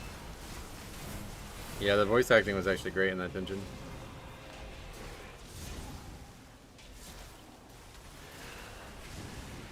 I don't know why the troll voices in Midnight sound bad. Oh, really? No, I think they're great. The troll aesthetics in general are amazing. Music too, really fucking good.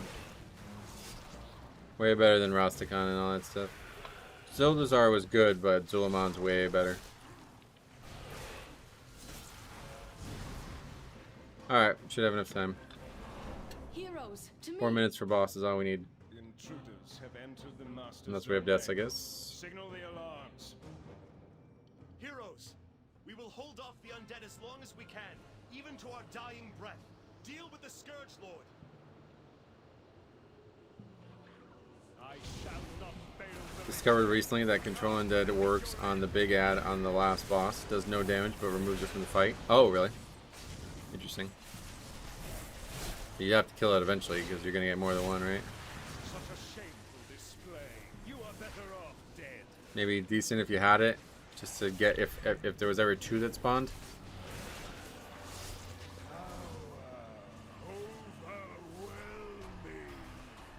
At least with Blinding Veil next season, there's a near Razan type boss. Oh yeah, it's actually similar.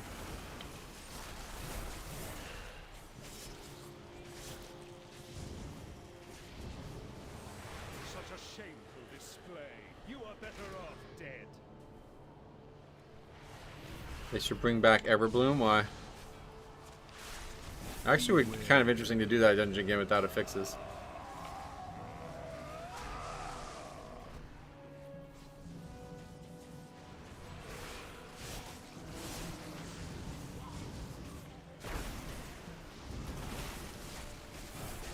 It's GG, thanks. Yeah, we got it.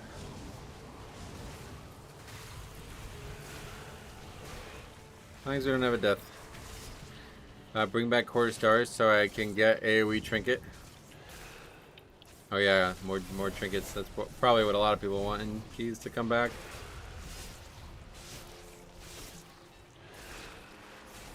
Mage boss was a nightmare in Everbloom. Oh yeah. Yeah, it's actually really hard the second time around. It was very easy in WoD challenge modes. I soloed it as a tank. You are better off dead. Always fun.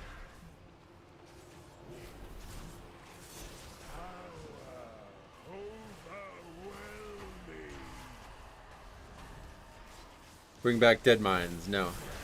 Wind Scar Whetstone. Oh yeah, that was the physical one.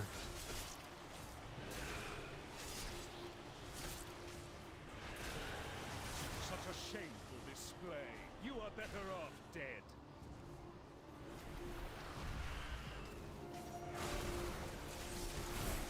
Beware.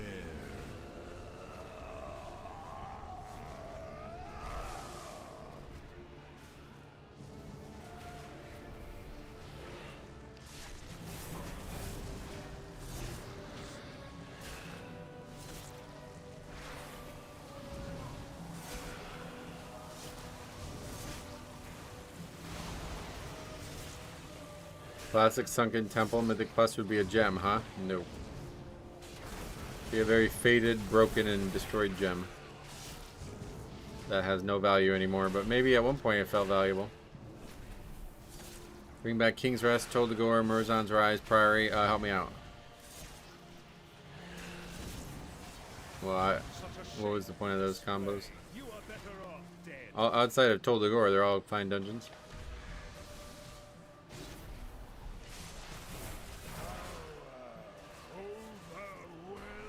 Pit of Sauron, that would be a good one to bring back.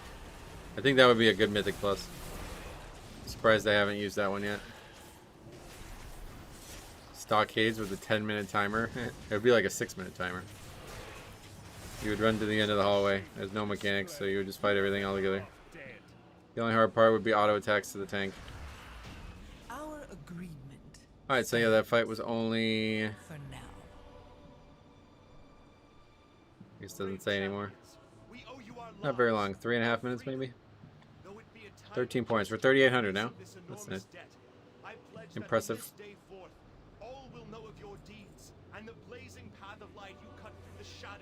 Very good. This day will stand as a testament not only to your valor, but to the fact that no foe, not even the Lich King himself, can stand when Alliance and Horde set aside their differences and 214k overall compared to 171k, but probably the big... Okay, do you guys see why it was so good? I could not save 56k overall from the healer. Now, I just did a video on this a couple days ago, and I want to go back to that video. Because, my god, is this an even better example. We're going back to that video. Hold on. Give me a second.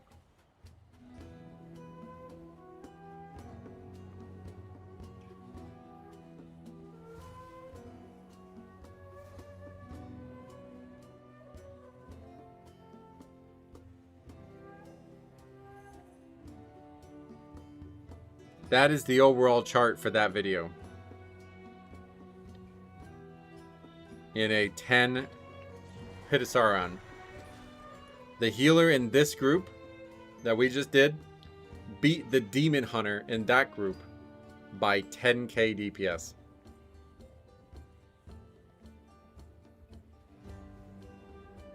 That's insane, to be honest. That's fucking insane.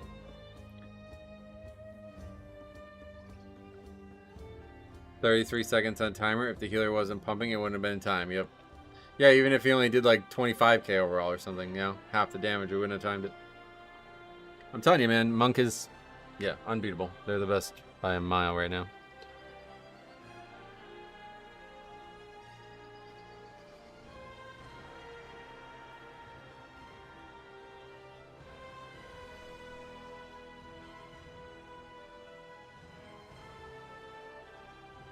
It's fucking hot. I think we're good. Didn't get the full. Yeah, I don't know. I might do one more, but man, it is so hot, and I don't see us having any more. Like, that's a good way to end it. It feels like, doesn't it?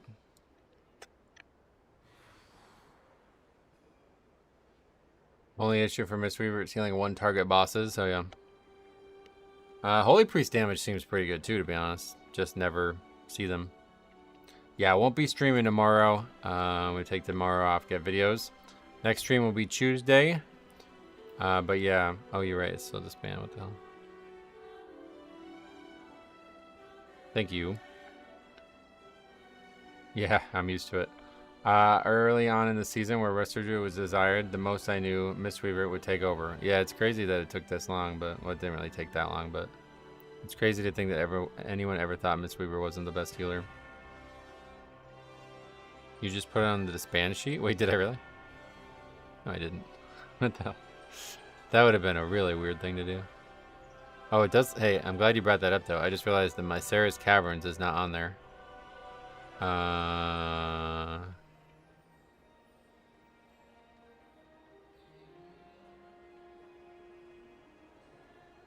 What was the Mycera's Cavern? Oh, we wiped on the third boss. Yeah, yeah.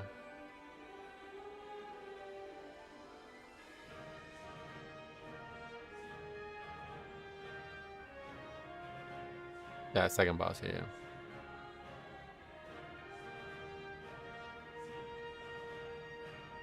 Alright, yeah, I think that's, even though I don't really want to stop right now, I think that's a good place to stop, because we're probably not even going to get another key anyway, so that's a good place to stop. We will be back on Tuesday with streaming, and we got some videos coming. I'm telling you, tomorrow's, I know it's going to come out in the middle of the MDI finals, but it is a fucking banger.